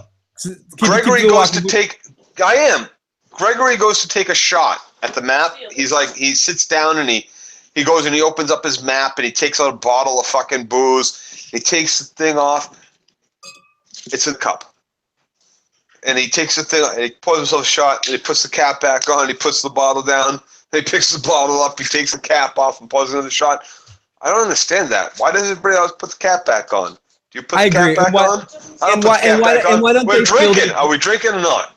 Yeah, and when you're alone like that, and you're just drinking by yourself, why don't you just fill your cup up more? Just fill your cup up more. Melissa says Melissa wants to see Joe in the morning. And Wolf Gaming says, I need to make a deposit in my bank account so I can get Joe even more drunk. And Aver says, I saw that too, Joe. And Aver says, evaporation, maybe, Joe. Maybe. Right, but why not just fill your cup up more? You know you're taking more than one shot. You're like, oh, I'm so stressed. I need a drink. Yeah, you need one drink, or do you need to get drunk? If you need a drink that bad, you need to get drunk. Nobody I know is like, oh, I need a shot. So he knew he was going to be taking more than one shot. So why didn't he just why didn't he even pour it why didn't he just drink from the fucking bottle? Good point. Broke says Eugene needs to die too. He's like either a good character or Benedict Arnold. Either way, kill him. Kill that bastard. So anything you okay? Tom himself says, Phil and Joe, would you rather try your luck dressed as Trump among angry chicks at an ocean-sized camp? Yes, because I could grab them by the pussies and I can get away with it. Or would you rather be naked in a cell with rape? A rich orange man. Or would you rather be naked in a cell with Rapey Davy? Oh, naked in a cell with Rapey Davy. Rapey Davy. Dude, wait. You're assuming that I'm going to be the one raped in that situation? In that cell, I don't know. I love it. I don't know. You guys are so precious. I don't know you guys who the worst. So precious. I don't know who the worst one of that cell's going to be. Rapey Davy. Oh, that poor guy. That poor man. No. I just said, did I call myself a rapist? No. Who's the one that's going to get raped? No, because he's going to try to rape me, and instead I'm going to shove something up his ass. I'm going to turn the tables. I'm already naked. Katie. Hey, it's not rape. He wants something to happen. It's not rape. There's nobody getting raped. He wants it consensual, and I say no. Oh, no. Oh, my God. This show is correct. I think I'm digging a hole here. Oh, this is out of control. Oh, gosh. Rapey Davy does not want to be in a... If I'm naked in a cell, Rapey Davy, all I'm saying is he does not want to be in that cell. I think we've moved into hashtag Rapey Joey's state. You got me too drunk to ask me questions about what I'm going to do with Rapey Davy. When I'm drunk... Rapey Davy has problems. Joe, I think we have it's Uncle Phil and Rapey Davy's after show. Ladies and gentlemen, welcome to Uncle Phil and Rapey Joey's after show. No. Do not. No, this is not a hashtag. We're starting here. Joe, you really have no say in this matter. I'm saying this. It may not be a thing that. Listen. Thank you. Yes, shut the fuck up, Joe. What had happened was. Listen. This is my rifle. This is my gun. This is for fighting. This is for fun. Go. Okay. So as we come back into Negan's place, we see what Sasha did, and she smiles. Rapey Davy's dead again, and Negan wins, and everyone gets to win, and everyone's happy. He takes the knife, and Joe's neighbors are disturbed. Sunday is not complete without Joe. Thank you, Apulia. Thank you. That is. Sundays aren't like the nights I have to go to work on Sunday and I don't get to do this. I am literally sick for a week. Literally, it hurts my soul that I don't get to come out here and do this every week. Like, oh this my is the goodness. highlight. Like, this is the highlight of, like, this makes TV so much more enjoyable for me. This makes it all so much. I enjoy this so much that I have to work next week. Oh, it drives me nuts. It drives me absolutely fucking nuts. Oh my goodness. I love this. I wish we could do this for 30 different shows all week long. Yeah, every day, Joe. Yeah, I do. I do. And the more we keep going, the more the people like I said, as much as taking shots is fun, and Taka just gave you another shot, so we got another shot coming. Oh, Taka! No, Taka. We're going to make a rule that your donations don't count because you are actually part of the show. Yeah, exactly. You're one of the producers for one of the channels, for both the channels. He's producing content.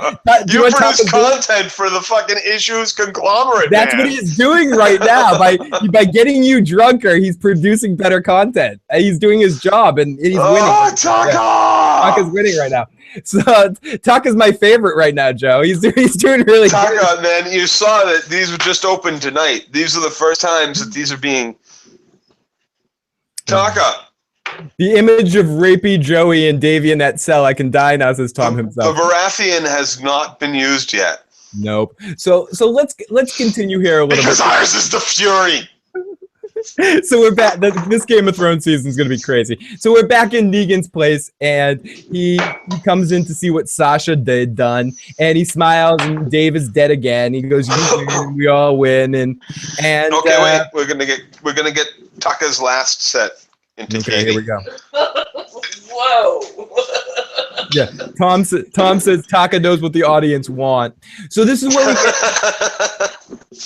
is where we get to find out that you have to take this. Me? Okay.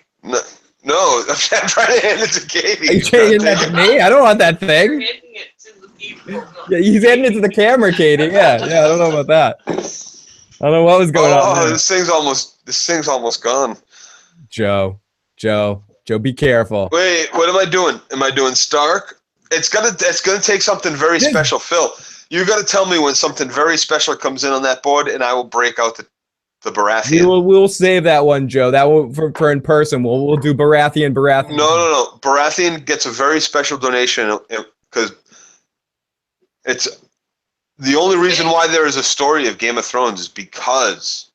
Okay, let's not go. Let's wait till the ending. We'll go on a Game of Thrones rant. Like, hold up, bro. You don't want to say things like that. I watched Hold the Door last night at work. Oh, shh.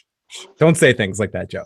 Don't say like that. We gotta get not at work. Not at work. I meant after work. We gotta get after through work. I watched Hold the Door. We gotta get through this. We gotta get through Walking Dead. Trust me. Here we go.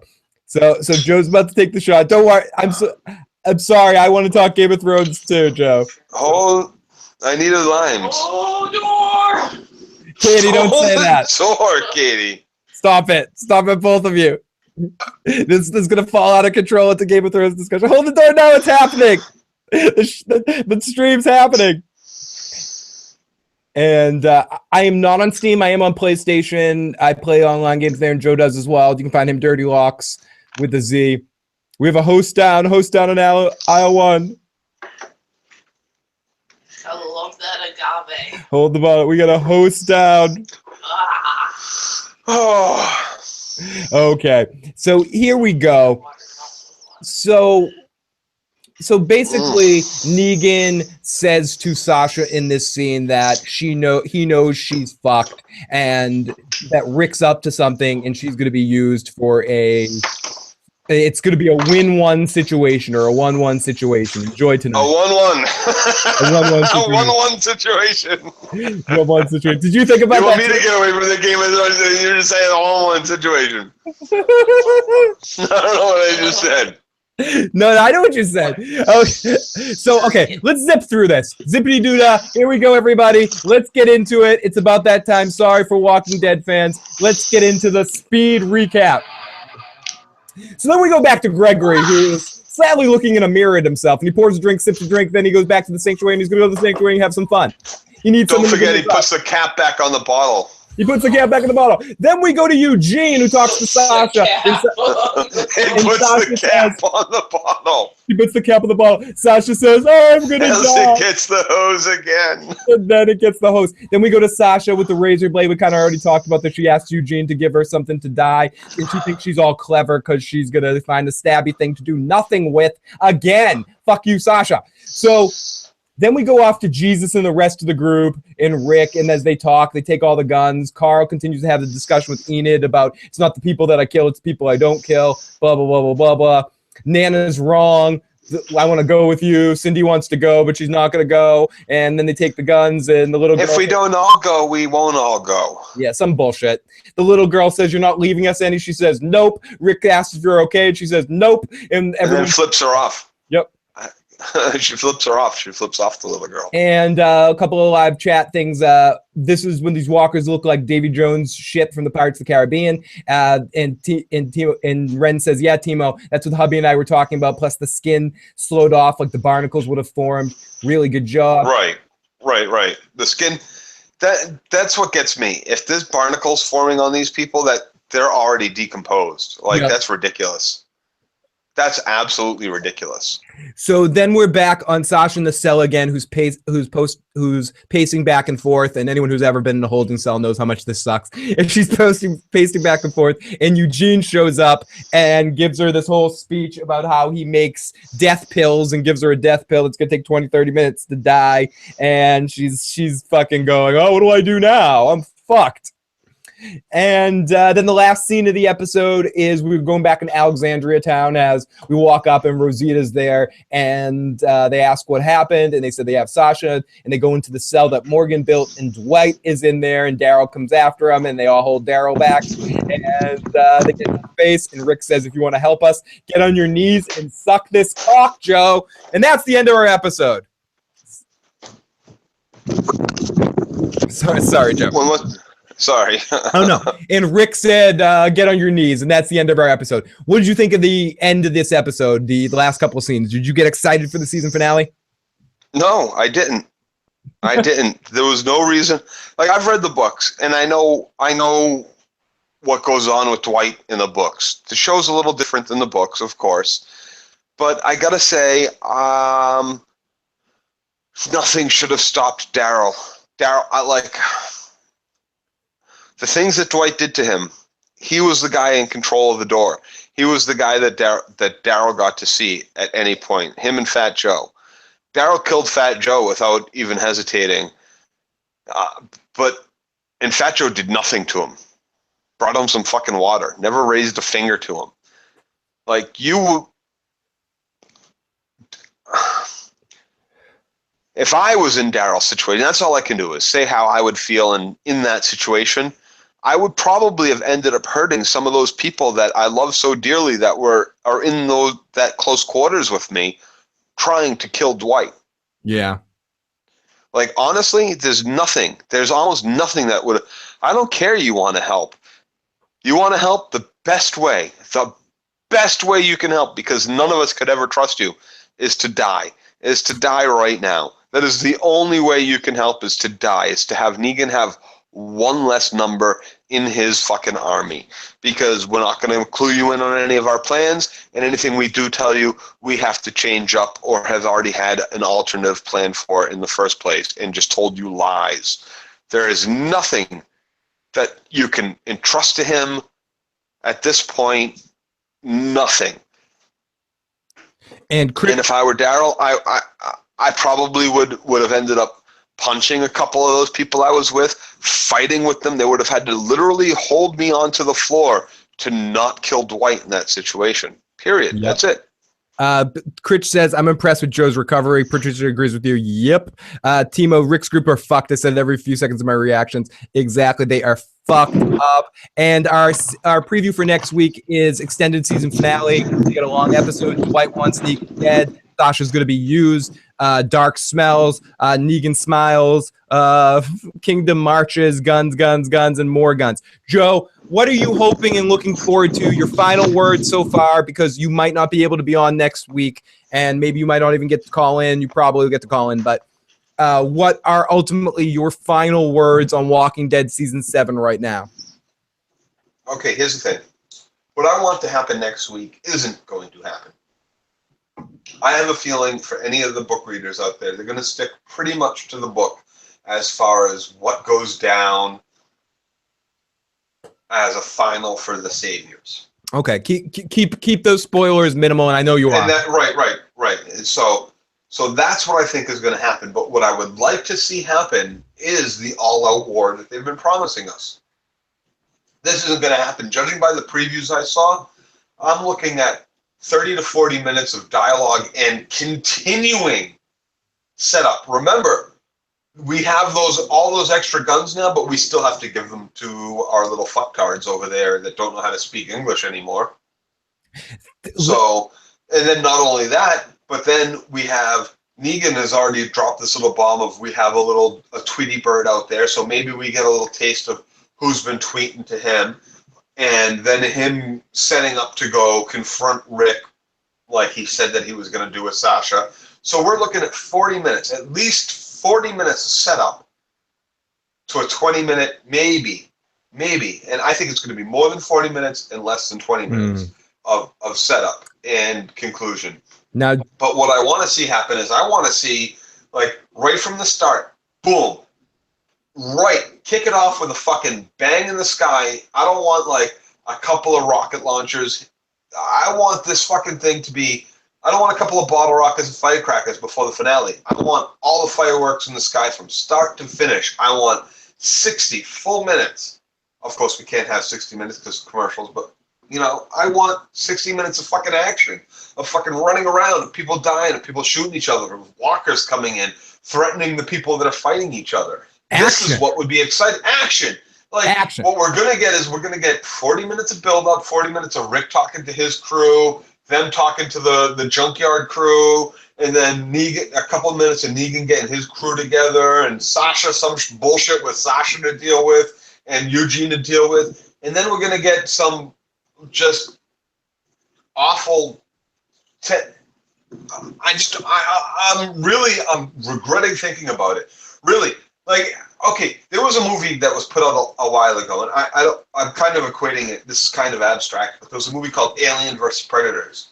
And what they didn't tell you about Aliens vs. Predators, that it was going to be an hour and a half long movie with an hour of human interaction that had nothing to do with aliens or fucking predators. It should have been Aliens versus Predators. I don't go to a movie like that and expect to see humans talking to each other. I want to watch aliens fight fucking predators. It was the same thing with Freddy. Fucking aliens. It was the same thing with Freddy versus Jason. Exactly. You know exactly what I'm talking about. Thank you, Phil. I want to go to a movie, Freddy versus Jason, which is Jason being like, oh, I got to take a nap at some point, and Freddy being like, who's this fucking psycho? This is going to be fun. Let's play. I don't want humans involved with it at all. At all. And that's what I want for the finale. I don't want anything that's not fucking like all-out war. You want Freddy Krueger? All-out fucking war. Anything short is going to make this season seem like a complete fucking waste of time. It already has been. It already has been a complete waste of time. You haven't heard me come out here more than I think once since the season break and say that was a good episode. And you only heard me once post-preseason break say that final episode was the only one that I thought was a good episode. And I went back and watched that a second and third time. There isn't a single episode since the break of this season that I've wanted to watch again. Yeah, you're waiting. Not one single episode. So go. And it's unfortunate because this for 5 years, this was one of my favorite shows on television. Lacey says, shouldn't Tara be more angry with Dwight since he killed her girlfriend? I think when that comes out, it's not, a lot of the emotions aren't completely justified with her. And I hear what you're saying, Joe. So you would say all in all, this is ultimately your least favorite season. Let's go into the live chat. Joe's going to need subtitles soon. Humans are boring, sad faces, but they look determined at the end, so other fans won't say The Walking Dead is too depressing. Let's a little fake tension and suspense build there, here and there, but he's let's go. Here we go. Joe, don't want to make a happy music montage. Since Joe is going to suck, can you ask him about what happens to... Oh, no. Joe, what were your top favorite episodes across all season? We'll talk about that. I couldn't even tell you. I can tell you this. As far as, like, you hear a lot of people talk about how they hate season 2. Season 2 is the worst season of The Walking Dead, primarily because it's like 12 episodes all on the farm. And that got boring to people. So with that criticism that must be well known from the producers and by every single one of their fans, you've heard your friends talk about how much they hated season 2, largely because it was all on the farm, and maybe a little because of Herschel's unlimited ammo shotgun. But ultimately, so what did they decide to do? They decided to give us 17 episodes, all in this fucking Alexandria dealing with Negan. Right from the beginning, right from his very opening fucking monologue this season, we've had monologue after monologue after monologue after monologue and very little action from this man. It's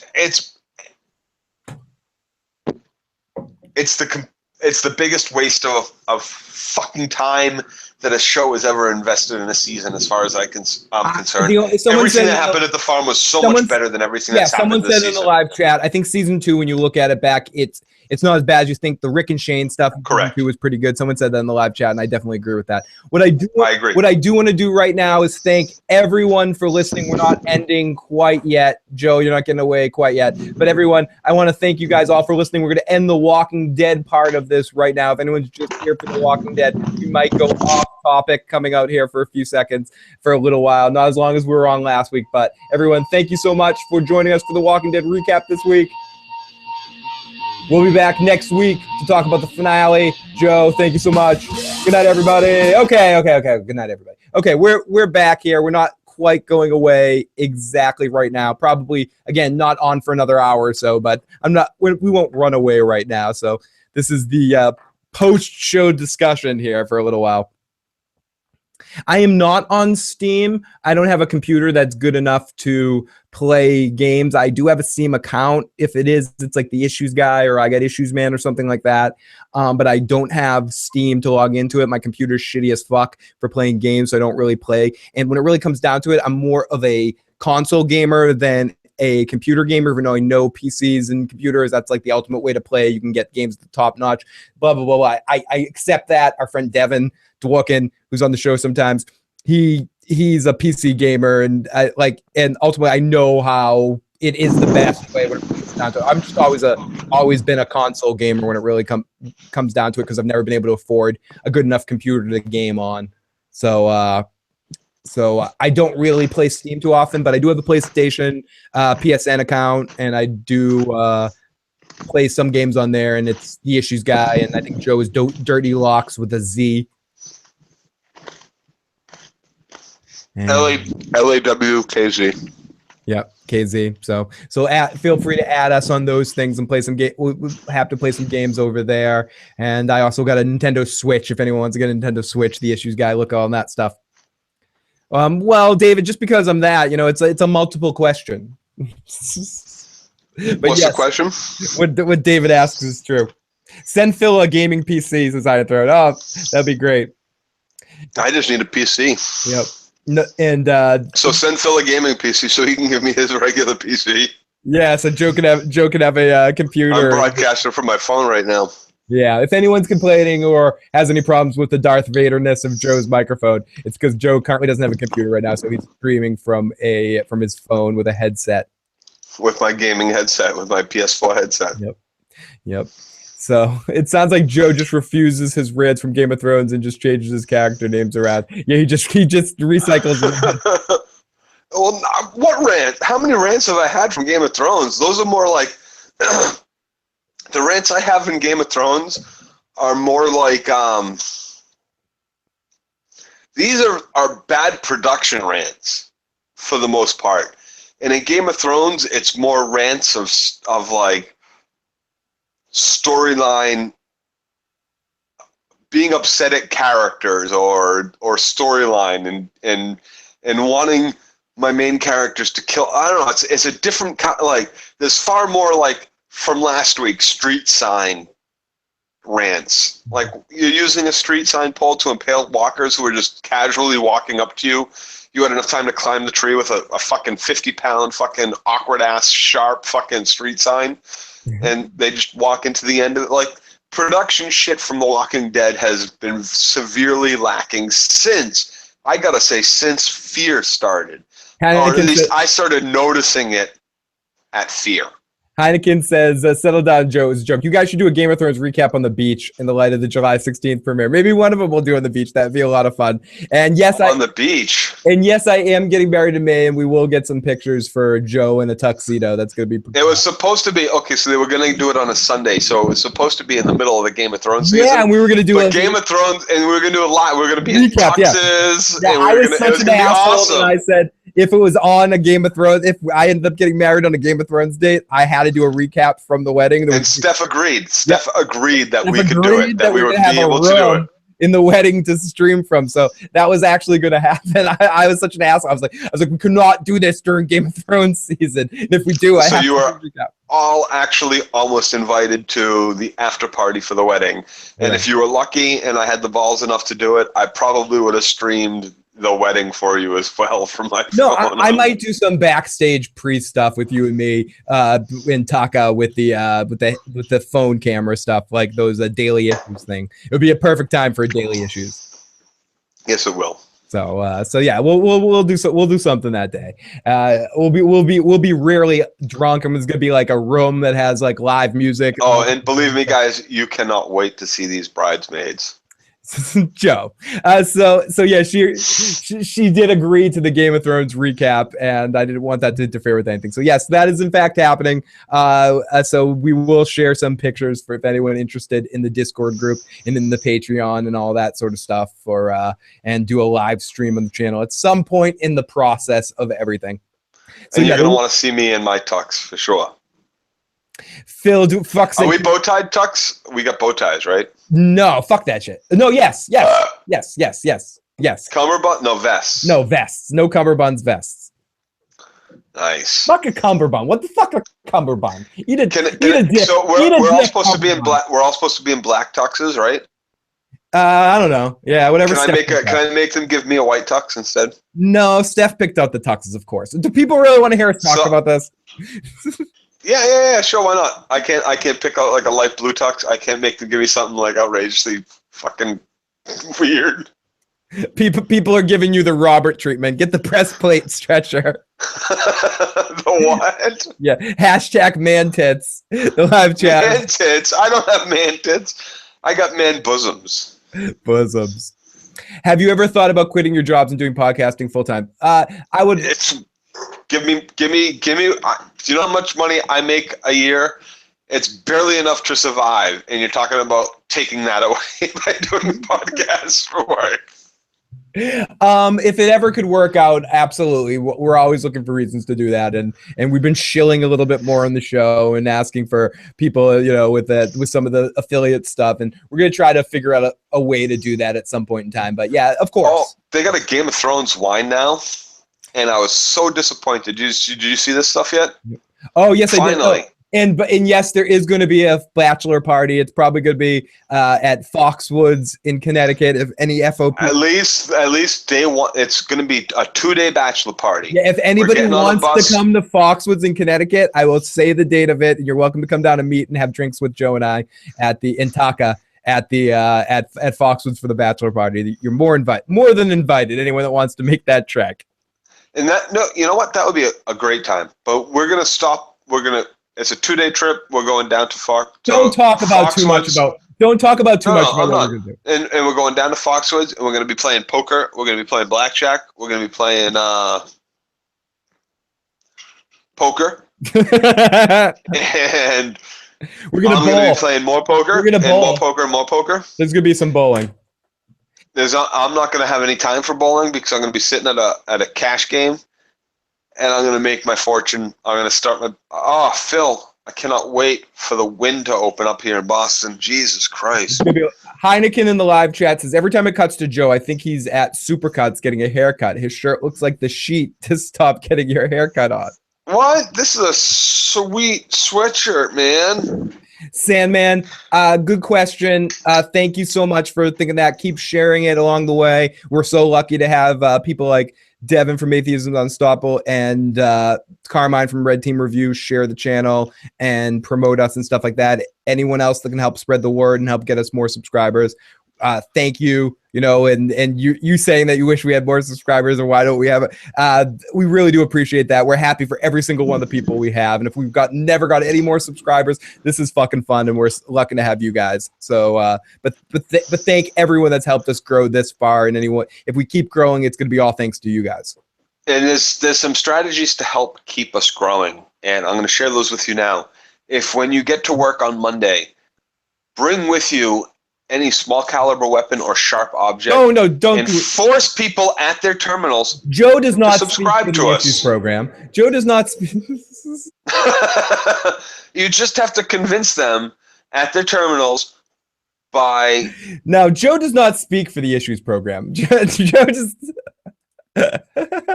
You have to unmute yourself, Joe. You have to. It won't let me unmute you. I'm sorry, I muted Joe. Joe is not responsible. I'm not responsible for the views of Joe Dirty Locks on this podcast.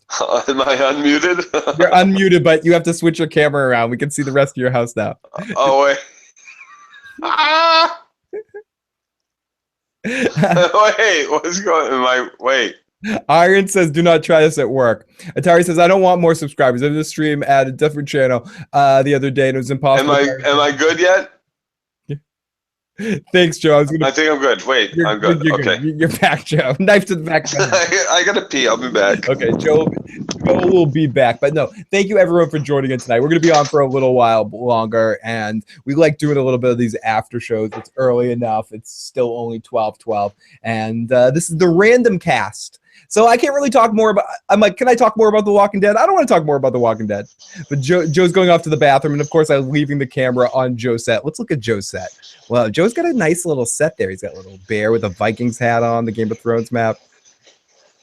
Yeah, any resemblance to actual characters is unintentional. Yeah, Timo, you subscribed when we were at something like 3K, so we're really lucky that we've even gotten this far. We're sort of a different kind of channel, obviously, with the live podcasts and the live channels. I do some shorter videos occasionally, but really we're where we are now thanks to you guys, the FOPs, sharing the word and spreading it through the community, and also thanks to Devin. Wish he still had a channel and hope everything's going good and he can get his own thing up and running. And lots of love to Devin if he at all ends up getting to this point to listen to it. Lots of love to Devin. And Carmine who's fucking amazing, doing an amazing podcast right now with Preston. And I can't wait to listen to the new episode of that, and can't wait to have Carmine back on the podcast during the Game of Thrones season as well. So thanks to those dudes that have really helped. Also, Tony having me on his channel, Tony Teflon, and also Mark from Enchantment of Eternity, and have also helped a great deal at spreading the word and stuff too. So to other YouTubers out there that have helped our channel grow, but really it's thanks to you guys in the FOPs. And bloobity blubbity blibbity blue, Joe's back. Bloobity blubbity bloobity bloob. Yep. So yeah, something like that. So yes, if anyone's looking for Devin, make sure to get on his email contact list so you guys can see his content. Guys, Katie's slacking on the beer drinking. Is she? She is. I poured her this beer like an hour ago. It's only got like 2 sips out of it. In fairness, she is a crow. She can't drink too much. She, as a crow, she could drink you under the table, and she hasn't drank in like 2 years. Now she could drink us both under the table. This girl, let me tell you. But we'd get home and she'd be half dead, but still, I'd be dead before we even got home. And Eroy says 2.2 stars for this episode. Devin 5 stars. Lots of 5 stars for Devin. Tom says 5 stars for this episode? No, 2.2 stars for this episode. Tom himself 2.2 out of 5? Yes. That's generous. That's real generous. That's real fucking generous, dude. God bless you that you can find that much enjoyment out of an episode like this. This was more of the same. You didn't see a single thing different this episode than you have in the last 4 episodes. Yo, 2.2 is a horrible score. Give the person a break.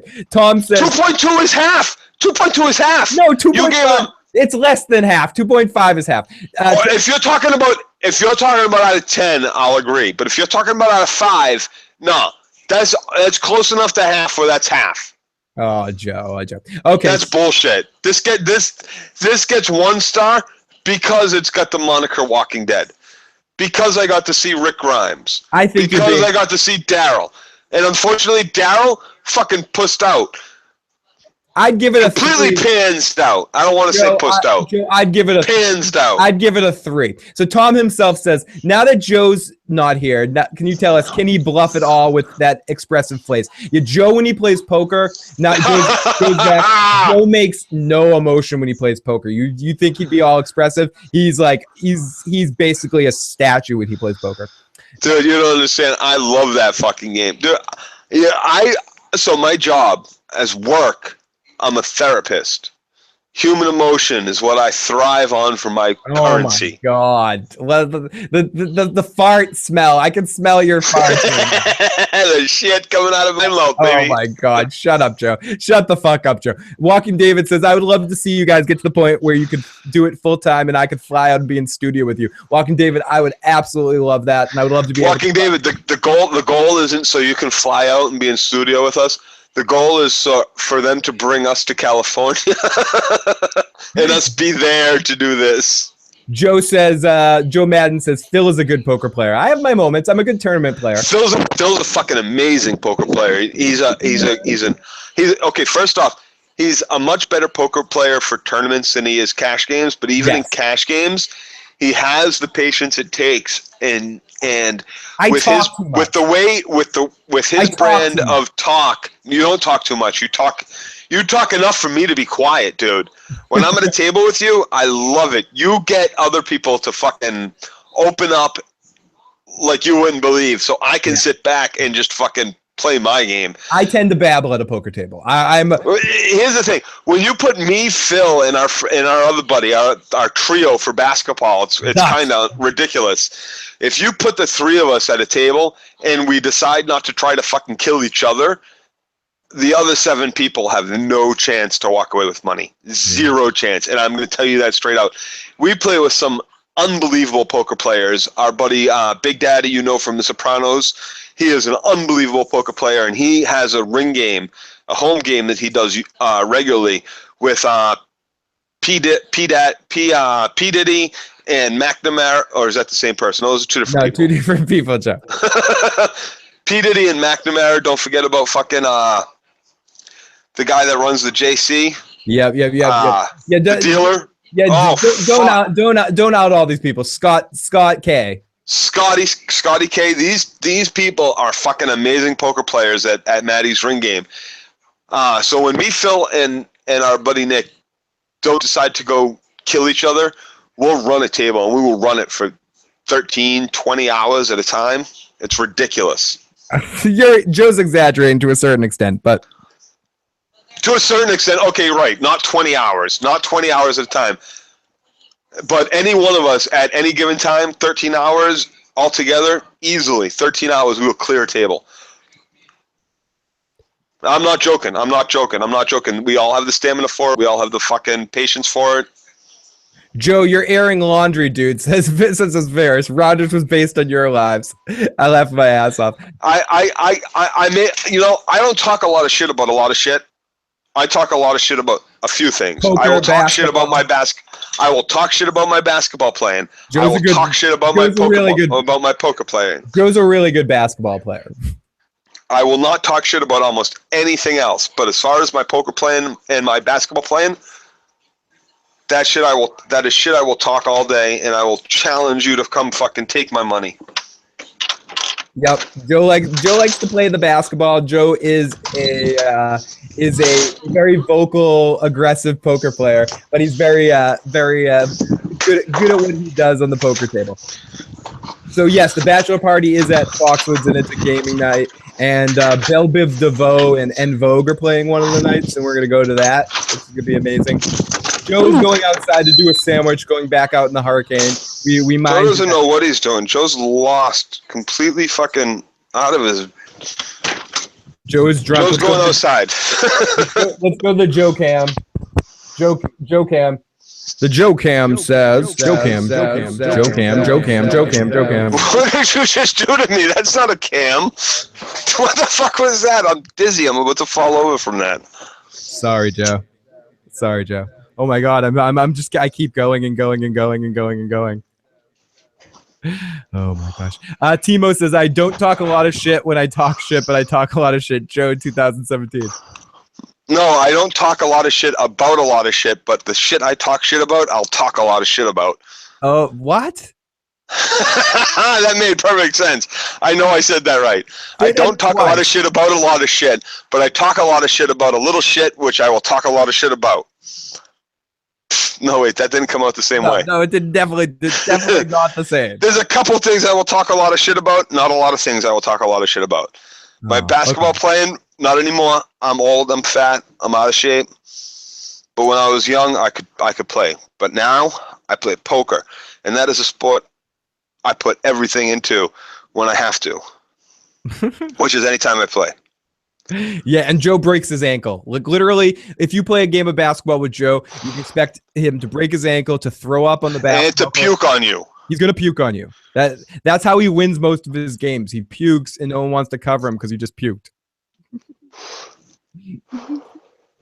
That's not true, but I do puke. He does puke. I puke. I'll puke. I'm a big eater, and then you want me to go out and play 2 hours of basketball, and I play my heart out.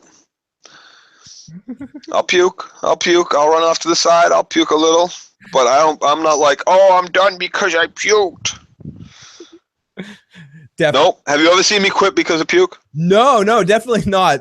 And I think we're setting the world record for saying that word over and over again. But Walking David says, I'm in the same with Joe. It's the only thing I take a little bit of shit about, like playing golf, like being aggressive and talking shit and being whatever. The puke defense, it's a strategy. And Joe also has this translucent goo that covers his body while you try to play him the sweat. That's because I'm not hairy like you. I do. My hair soaks it up, motherfucker. No, and I don't often take I do because when I started getting up to 300 pounds, I started taking my shirt off when I played, but I couldn't play anymore because my ankles kept breaking because of 300-pound fucking. I do want to shift it. I do want to shift this over to TV for a second here. TV for a second here. Someone asked me if I saw Bubble. I'm sorry, Bubble. People who are apparently mass post. What is going on? Holy shit! I gotta. Sorry, I just was looking in the Discord group for a second and I got caught some shit. I have watched the first 2 episodes of Black Sails, Timo, and I've liked it enough that I'm going to continue watching it. Oh my god, you'll get through. I liked the first 2 seasons, 3 seasons. Don't give me spoilers, Joe. I liked the first 2 or 3 seasons, but then it just started getting really just bad. Okay, but I gave up. But I'm gonna catch up right now. It's gonna be slow right now because we're sort of finishing off another show right now, and it's going to be the next full show that we watch once we finish this other one. But I have watched the first 2 episodes, Timo. I'm watching Leonard and Hap Dude. But Joe, I do have to say, I do agree with you to a certain extent after those first two episodes that I like a lot of what I'm seeing, but the teeth and the prettiness factor does get me a couple times here. Where I'm like, right? Come on, man. That's what I'm talking about. And it gets to you. After 2 or 3 seasons, it gets to you. It really does. It can't but not. Hap and Leonard, though, is fucking awesome. Michael Kenneth Williams? No. You know who he is? Yes. He's Leonard. He's fucking awesome. He's one of the best actors I can think of. He's been in my top 10 for quite a while now, and his performance in Hap and Leonard is amazing. I've watched the first 5 episodes of season 1. Season 2 is about to start or just started. I can't wait for it. Joe, I feel bad because Tom himself points out that, Joe, you're outside without your shit buddy now. You'd be dead now, right now, for people who brag about the zombie apocalypse. I'm not outside without my shit buddy. Okay, is Katie's with you? I'm never outside without a shit buddy, baby. Yeah, he's got a I always got a shit buddy. He's got a crow on his back. Timo says the Game of Thrones people have some pretty teeth too. You got a prettier mouth. No, but they don't. In Game of Thrones, there's not so many close-ups of face. You'll notice it so much more in Black Sails. You really will. You don't notice it in Walking Dead. Maybe it's me. I don't notice it in The Walking Dead, but in Black Sails, there's so many close-ups of faces. There's so many close-ups of their white teeth. It's ridiculous. It's absolutely stunning. Joe, I think I agree with you to a sense because it's, even though it's a fictitious sort of thing, it's at least a real part of human history, the time that they're depicting. So it makes it a little bit more real than Game of Thrones, where they can kind of get away with it because it's a magical universe on some level because there's dragons and magic and shit like that. Yep, I agree. I agree too. So here we go. But I do like the show, and I like what I've seen so far, and I like enough to continue watching it. Now, Christy says she's pissed that she missed the Buffy recap. I'm pissed that you did as well, and I'm also pissed that Angel, is being taken off Netflix on April 1st. I'm not going to be able to get to watch Angel right now. You should at least watch the first. Try to burn through the first season. No, I want to watch the later seasons because I want to watch when. Spoiler alert for Buffy and Angel. Spoiler alert for Buffy and Angel. I want to watch the stuff when Spike comes back in the last 2 seasons because I'm all about Spike. Oh, sorry, sweetie. Yeah, Spike is amazing. Spike is good. Spike is good. They need to make the actors drink burned coffee tar before they film. Ramsey had pretty teeth. Yeah, got to get up. And it was sweet. From just my call-in from that show, I got a follow from Drusilla. Yeah, no, totally. From the Buffy. All I did was call in, and Buffy's Drusilla ended up following me on Twitter because of it. Now, Joe, Taka says the last 2 seasons were fucking awful. Angel was better, says Generic Perfection. What was a better show, Angel or Buffy, Joe? I liked Angel better than Buffy, personally. Tell me why, as I'm going to run and pee and tell everybody what. Talk about Angel and Buffy. Well, I thought Angel was a little better, probably because I went into Buffy with having seen Buffy the movie so many times. There was aspects of Buffy I did like. There was characters in Buffy I did like. But I didn't get into Buffy until after I started watching Angel. So that might have had the most to do with why I didn't like Buffy as much as Angel. Again, I really like the actor. What's his name, Katie? Angel. Michael? David Boreanaz? Something Boreanaz.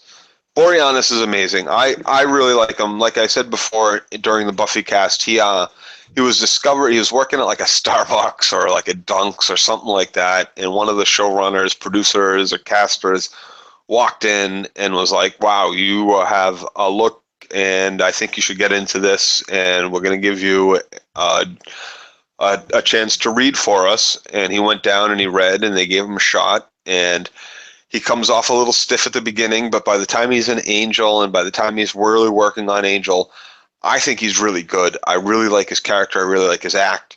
And everything that's happened since, Bones has been on for like almost 10 years now, if not 10 years. That's a really good show. Angel ran for almost 10 years as well. So if you're not big on Boreanaz, maybe check him out. Check out his show Bones. Check out Angel. It's good. It's good stuff. There's also nothing wrong with Cordelia, and she plays a bigger part in Angel, right? She has a much bigger part in Angel than she did in Buffy. Cordelia actually also has a big change of personality from Buffy to Angel, which makes her a lot. I don't want to say she's a different character or her personality changes so much where she's unrecognizable. But from what I remember, and I haven't watched either show in a long time, but from what I remember, she has a bit of a really big character change in not the superficial, but the deeper part of her character changes for Angel. And she's much better on. I found her to be much better, much more entertaining, much more of a fulfilling part. Now that Angel, that other dude comes back too. The other Watcher, Wesley or whatever his name was, the slimy British dude comes back. Yes, he does, and I'm not sure for how long or for how many seasons. Or like I said, it's been a long time since I watched these shows. It's been at least 10 years since I've watched either of them, and I watched them all on reruns. So I don't have a great grasp of storyline or macro story at all or anything like that. I've probably seen it. I've probably missed as many episodes as I've seen doubles of episodes. So I'll say that. I never actually sat down and was like, I'm going to watch this whole series. So, but ultimately you like, and you were talking about this when I was away, but ultimately you do like Angel better than Buffy, though. Yes, I do. Yes, I do like Angel more than Buffy. But I'm a huge fan of Allison Hannigan. I think she's great. I've liked her since the first time I saw her in American Pie. So just about anything she's in, I really enjoy. Yeah. She reminds me of our friend Jamie a lot. You know, this one time at band camp. Like, you remember this one time at band camp? Which Jamie? Give me. Oh yes, Jamie. Yes, a little bit. I see that, and that we used to joke about that a little bit. She used to always have a story, and she actually went to band camp, and some of them were about band camp and shit. Yeah, it's interesting. Her 3 big series, or 3 big things she did. She did the band camp thing, then did Buffy, and then of course How I Met Your Mother, and now she's hosting Penn and Teller's Fool Us. I wonder. Oh, really? Yes, she's the host of. Have you ever watched Penn and Teller's Fool This? I haven't watched that, but I've been watching Penn and Teller since I was a child. Yeah, I love Penn and Teller's Bullshit. That's one of my favorite series of all time. I think it was a Showtime series. So you ever watch I couldn't name any of their series or any of their individual things. I just know I've enjoyed Penn and Teller for a long time. Ren Renwood says, is there anything coming up on Netflix that you like? I assume, are you looking forward to, what's your opinion? I've never really heard you talk too much about what's your feeling on the Kevin Spacey series there, the House? No, not Kevin Spacey and Robin Wright Penn on Netflix. House of Cards? House of Cards. Yeah, what do you think of House of Cards? I loved season 1. I love season 2. What are we about to start? Season 5? Season 4, I think. I want to say it's about to start season 5. But it peaked early. I liked the early seasons. The further it gets, the weaker it gets. I can't wait to see what happens next. How about Stranger Things? That's that's definitely a strange one to review because there's aspects of it I like and there's aspects of it I was. Taka says fuck Stranger Things. Yeah, here's the thing. There's aspects about it I like. And one of the things that everybody one of the actors in it that everybody likes is Winona Ryder. Welcome, Nick Diaz. Lots of love to Nick Diaz. And the sheriff, I don't really like him that much at all in anything. I think he's kind of a weak actor. He's not convincing to me. And Winona Ryder, I've always had a soft spot for Winona. But fuck Winona. I don't even like Winona on the show either. I have a soft spot for her as well. I even like her in Mr. D. Right, but I did not really enjoy her in the. But what do you think of the kids? I dug the kids. It reminded me very much of like a Goonies or an 80s movie, which is what they were kind of going for and all that.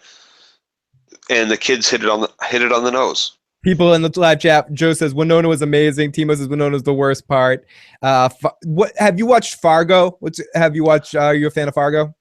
I watched the first episode or 2. I really couldn't get into it. I loved the movie, and from what I saw of season 1, when I started to watch Fargo, I was like, oh, this is just a bad version of the movie.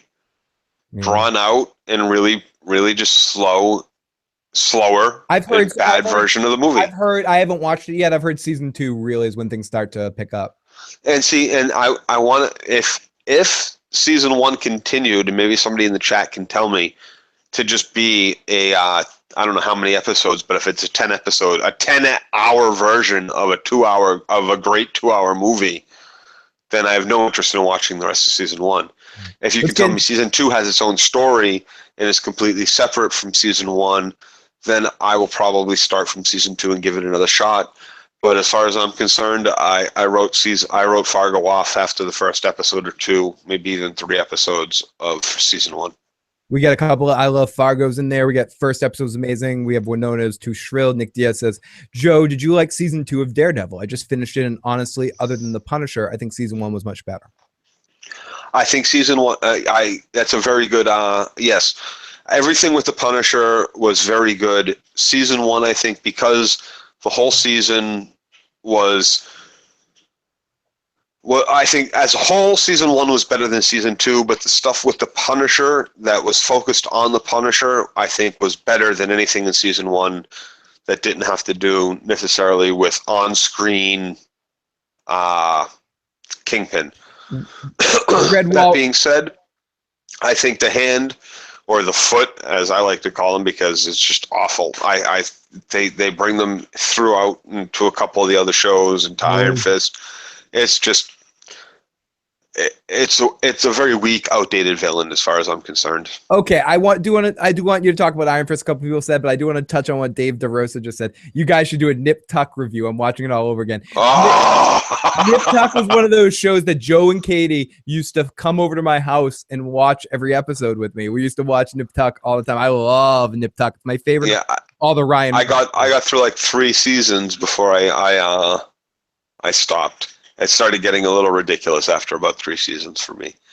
But yeah, the first 3 seasons, I really enjoyed those. Yeah. I think for the most part, even when it was bad, I think they had a good dynamic between the 2 main lead actors. And even when it was bad, it still was able to be good in some moments because of the relationship between Christian and fucking what was the other character's name? I have no idea. All I remember is Dinklage in that show had the same effect on me as Carmela did in. Oh, Dinklage was so amazing in that. Oh, I hated him. Like I was like, not the job he did. I hated the character he was portraying. Yeah, he did it so well. That was one of those moments. Sean, thank you, Dave. Sean, yeah. Sean and Christian. The relationship they had and the dynamic they had made the show. We had a young Naomi Clark. Eden was really good on the show as well. The Dink was sold every moment. I thought for the most part it was really good casting. Not sure if you guys talked about, but Scott Gimple did an interview today and said that they're aiming to do 20 seasons of The Walking Dead. You think that's possible, Joe? 20 seasons of The Walking Dead? No, they'll never make it to 20 seasons. That people said that about The Simpsons. Okay, before we go too far off topic, Joe, and I want to get back to because people blasted. You've probably finished Iron Fist now. What are your thoughts on Iron Fist as a series? Possible some spoilers for people. Okay, it's entertaining, but it's kind of slow. The worst of all the Netflix series. We talked about this last. It is absolutely the worst of the 5 seasons of Marvel on Netflix. Clearly, I only watched the first episode, I only watched the first episode, mind you, and already my biggest issue with it isn't the writing, isn't the way it's filmed. It's fucking Loris Tyrell. I think that's bad casting. As far as Loris goes, I don't like Loris in everything I've seen. I've only seen the first episode. It's a combination of both Loris and the writing. There's times when I'm like, okay, he pulls it off, and then there's times where I'm like, really, this is the way. Like, they get the writing so. It's hard to explain. It's like they wanted to make it so like, okay, he was a boy and he crashed and he was raised by monks in a different realm, sorta. So of course he doesn't know about how things are in New York City. And then he comes to New York City after not being there for 15 or so years or longer. And like, even to the point where he's like, oh, you saw episode 1. He's like, oh, this is new. And he's all like jaw dropped at the fucking flat screen display in the lobby of the building, right?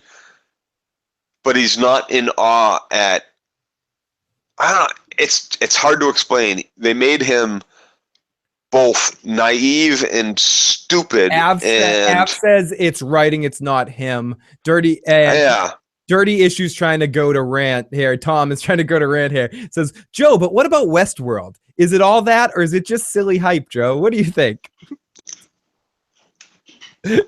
Oh, do you plead the fifth on that one, or it's been said? Joe's going to get some granola.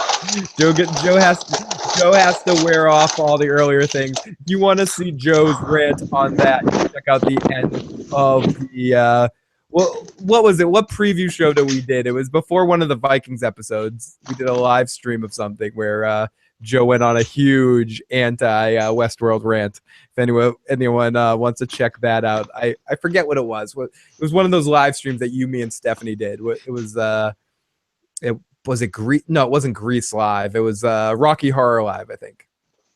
No, I think it was like one of the Walking Dead episodes.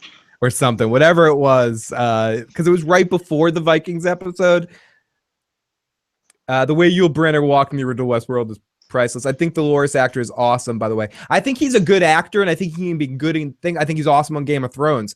But I just don't think the way they're directing him or the way he's acting in at least that first episode, maybe it'll get better. I just wasn't feeling him.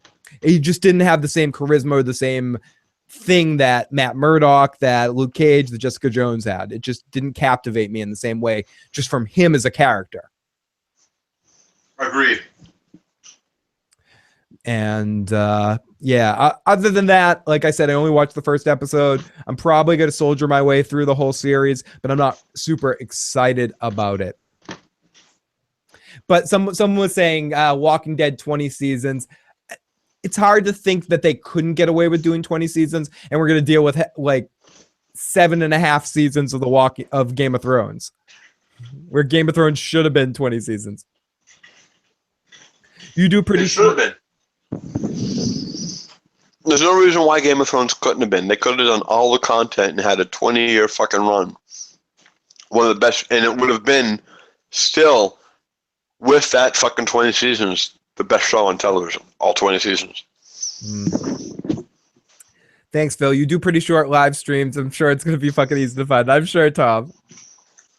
And so we're going to start to wrap things up now, as I won't keep Joe too long. Patricia says I couldn't finish Luke Cage. Joe Man says this will go as long as they get paid. Luke Cage was one of the worst shows I've ever seen, but I haven't seen Iron Fist yet, says Nick Diaz. Luke Cage started good, but the last villain was insufferable, says Timo. The way it went sort of extra crazy. I agree. Timo. Yes, you're so right.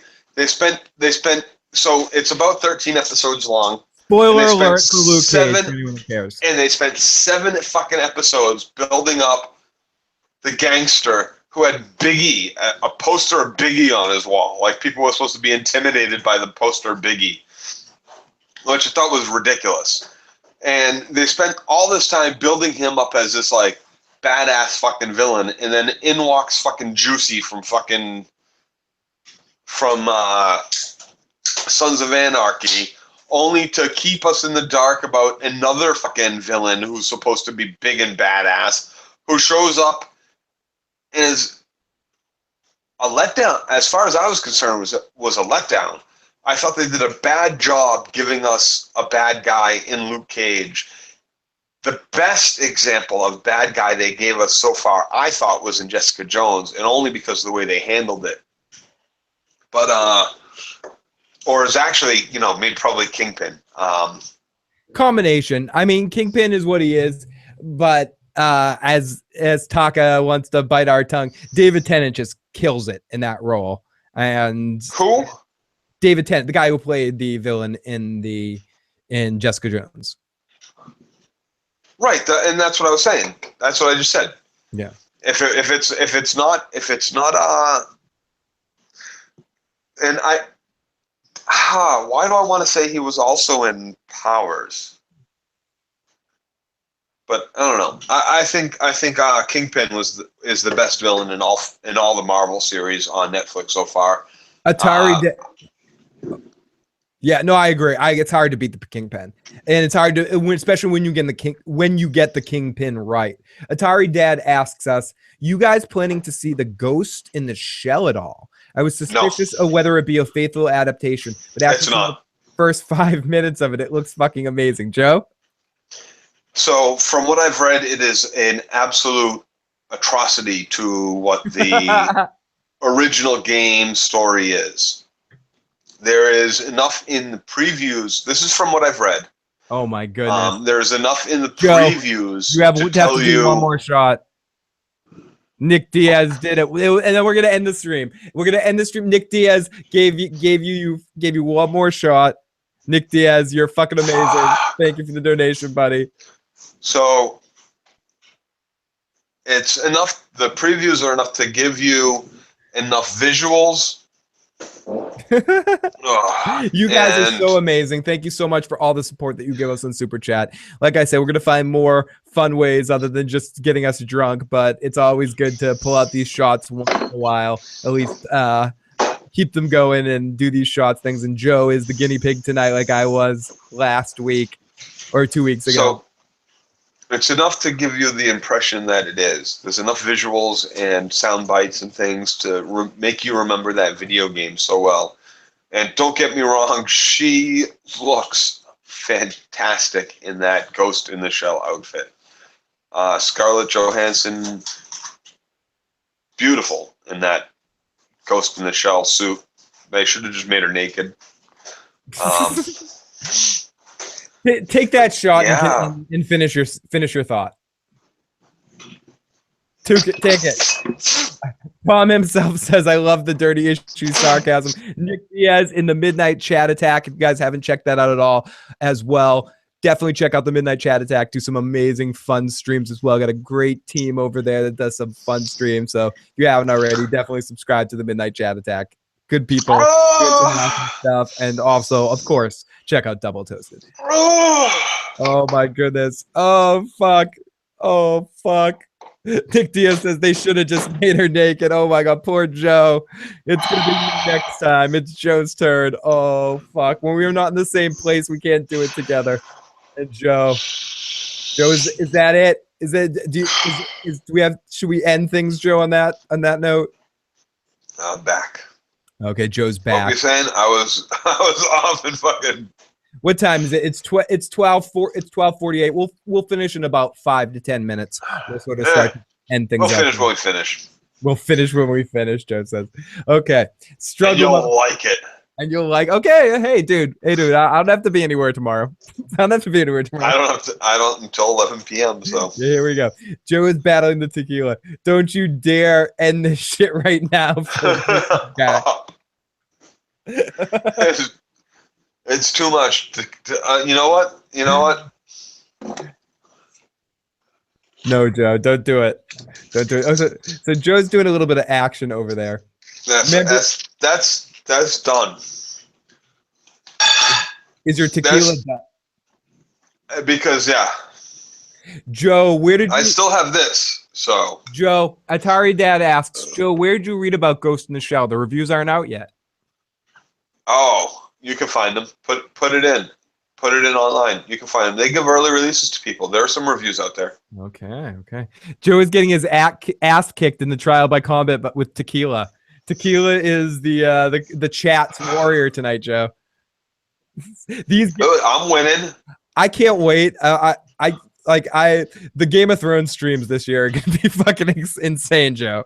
They got Game of Thrones. Did I tell you they have Game of Thrones wine out now? You did. And finally. We're gonna have only instead of naming the shit like Dornish Red and all that like groovy shit from the book and giving it write-ups that equate to straight write-outs from the book, they were just like they have lame names and they're just like Merlot, Chardonnay, and then like Red Blend. It's 3 different. One's Red Blend, one's Merlot, and one's Chardonnay, and none of them have names from the wines in the book.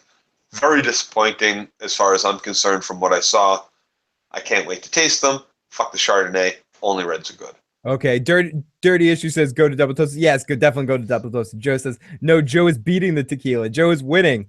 Eli says that shot gave him tequila fever. Joe says you always win till you don't. You know what I mean? Yes. You always win until you don't. Yeah, Timo says, yes, Joe, I ordered some of that wine, says Timo. Brokebackman says, anime adaptations are never successful. Last Airbender, Dragon Ball Evolution, Attack on Titan, ... Forbes is giving it a good review. Let me try to find some others, says Atari Dad. Yeah, Nick, Sasha, Greg, and Eric. Yeah, deaths for next week's Walking Dead. I think Sasha's definitely gone. I think Greg is gone, and Gregory's going to probably be dead, and Eric, if that is the name of Aaron's boyfriend, I think he's probably dead too. And Greg does not die next week. Sasha, I would have thought she was dead this season, but I think they're going to throw us for a little twist and not kill her. Interesting. And just you know what I see? I think they have added so many peripheral characters. None of our people we care about are dead, including Aaron. Maybe Aaron's boyfriend dies. I think that's going to be our cast member that will be no more. On that same note, Nick Diaz has a good question. Ultimately, out of the Walking Dead characters that have ever died, which one emotionally or whatever, from a television standpoint, affected you the most? Which death? I would say none of them. None of them? Not a single one?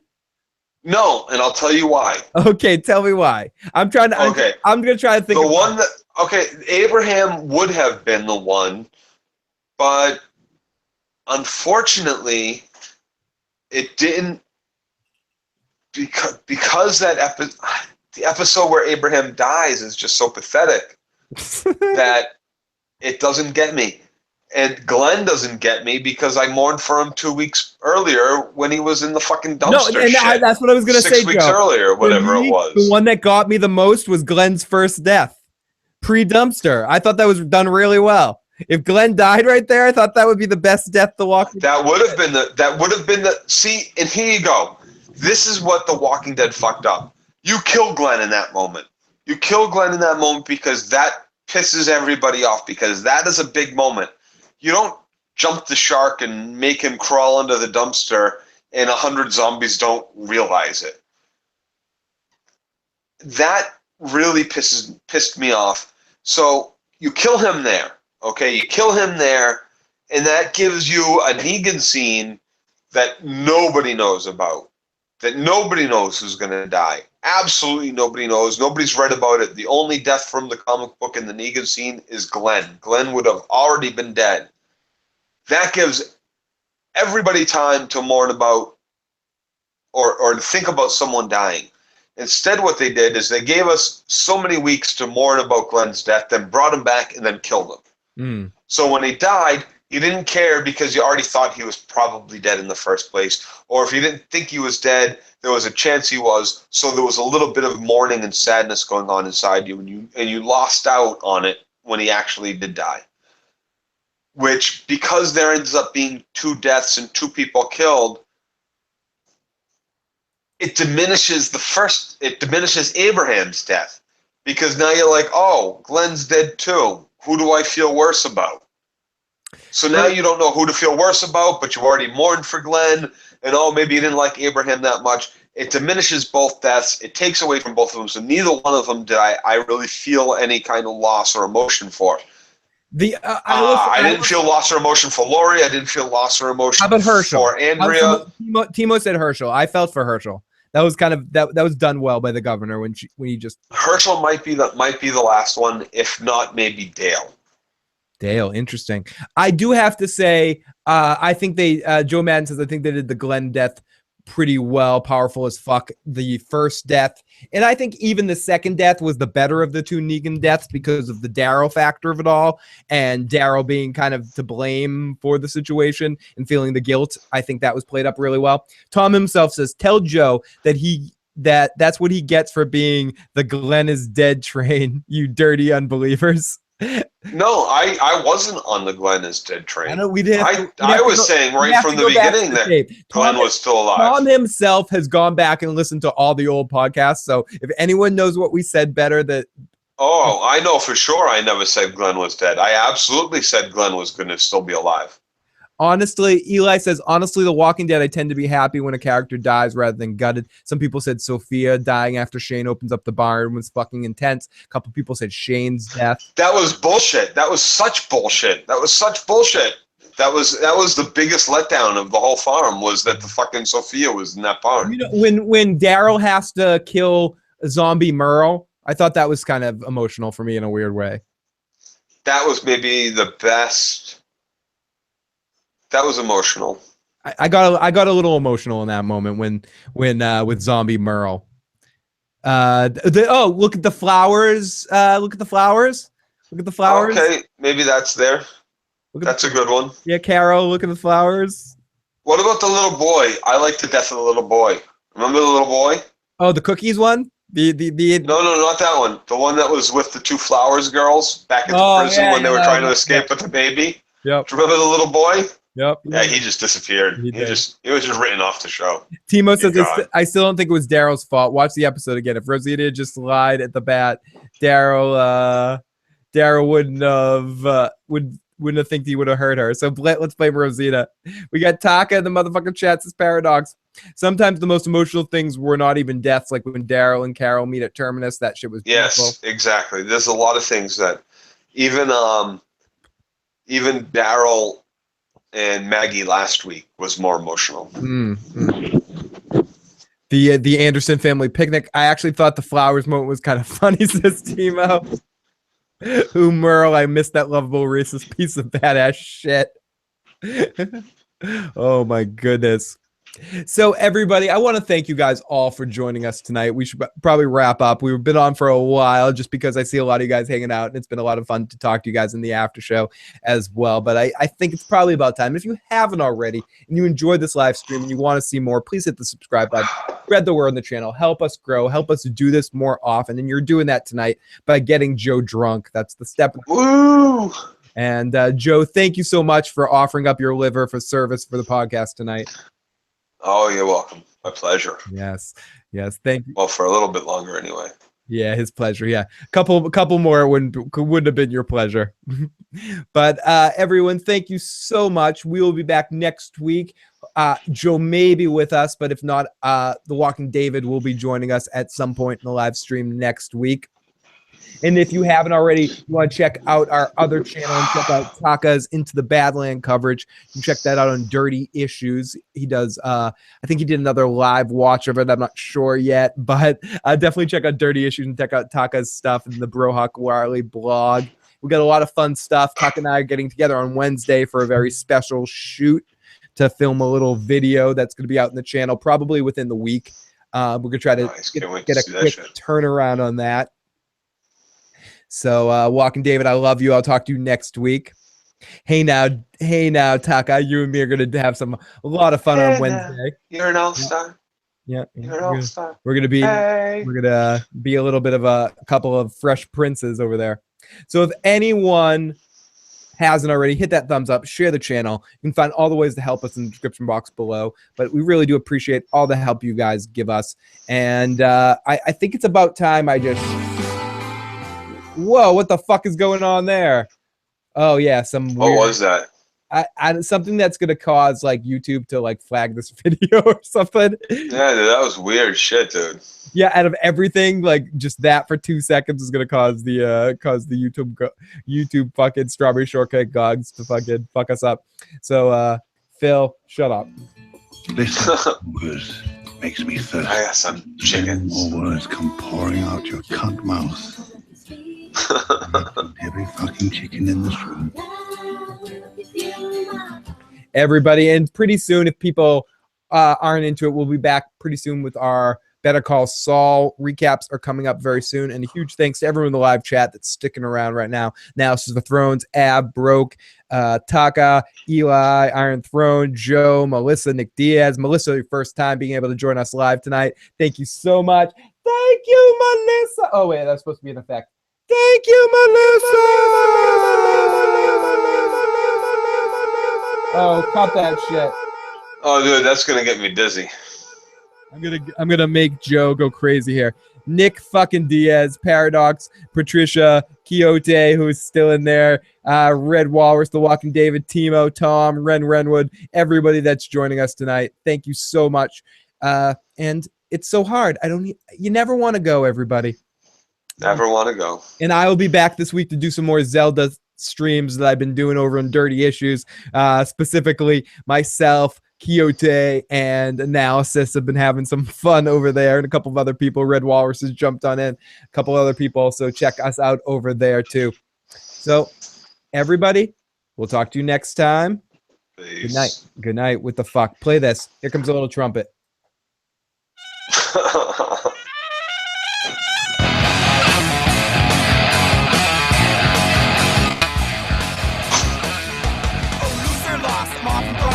Edge back at the top.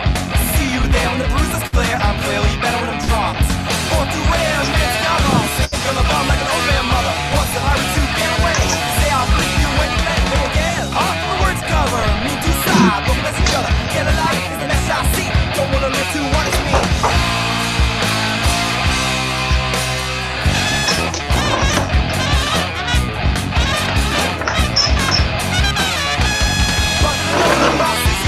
My inside left for flaws. All I do, most rare. Actions left, I go when I care.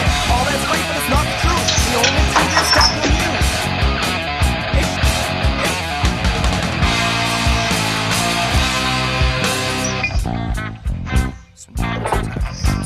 Your very existence bothers me. You make me feel like a pothead. You take away something I love, the one thing that makes me happy to help my head. You pissed off the wrong person. I just wanna make you suffer for this. Yeah, payback's a bitch, a little bitch. Don't worry, 'cause I was in the end. I don't know what I'm actually in.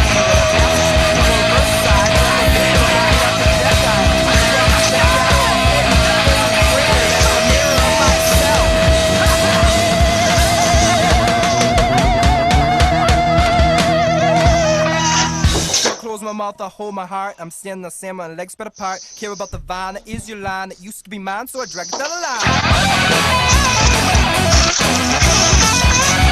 line.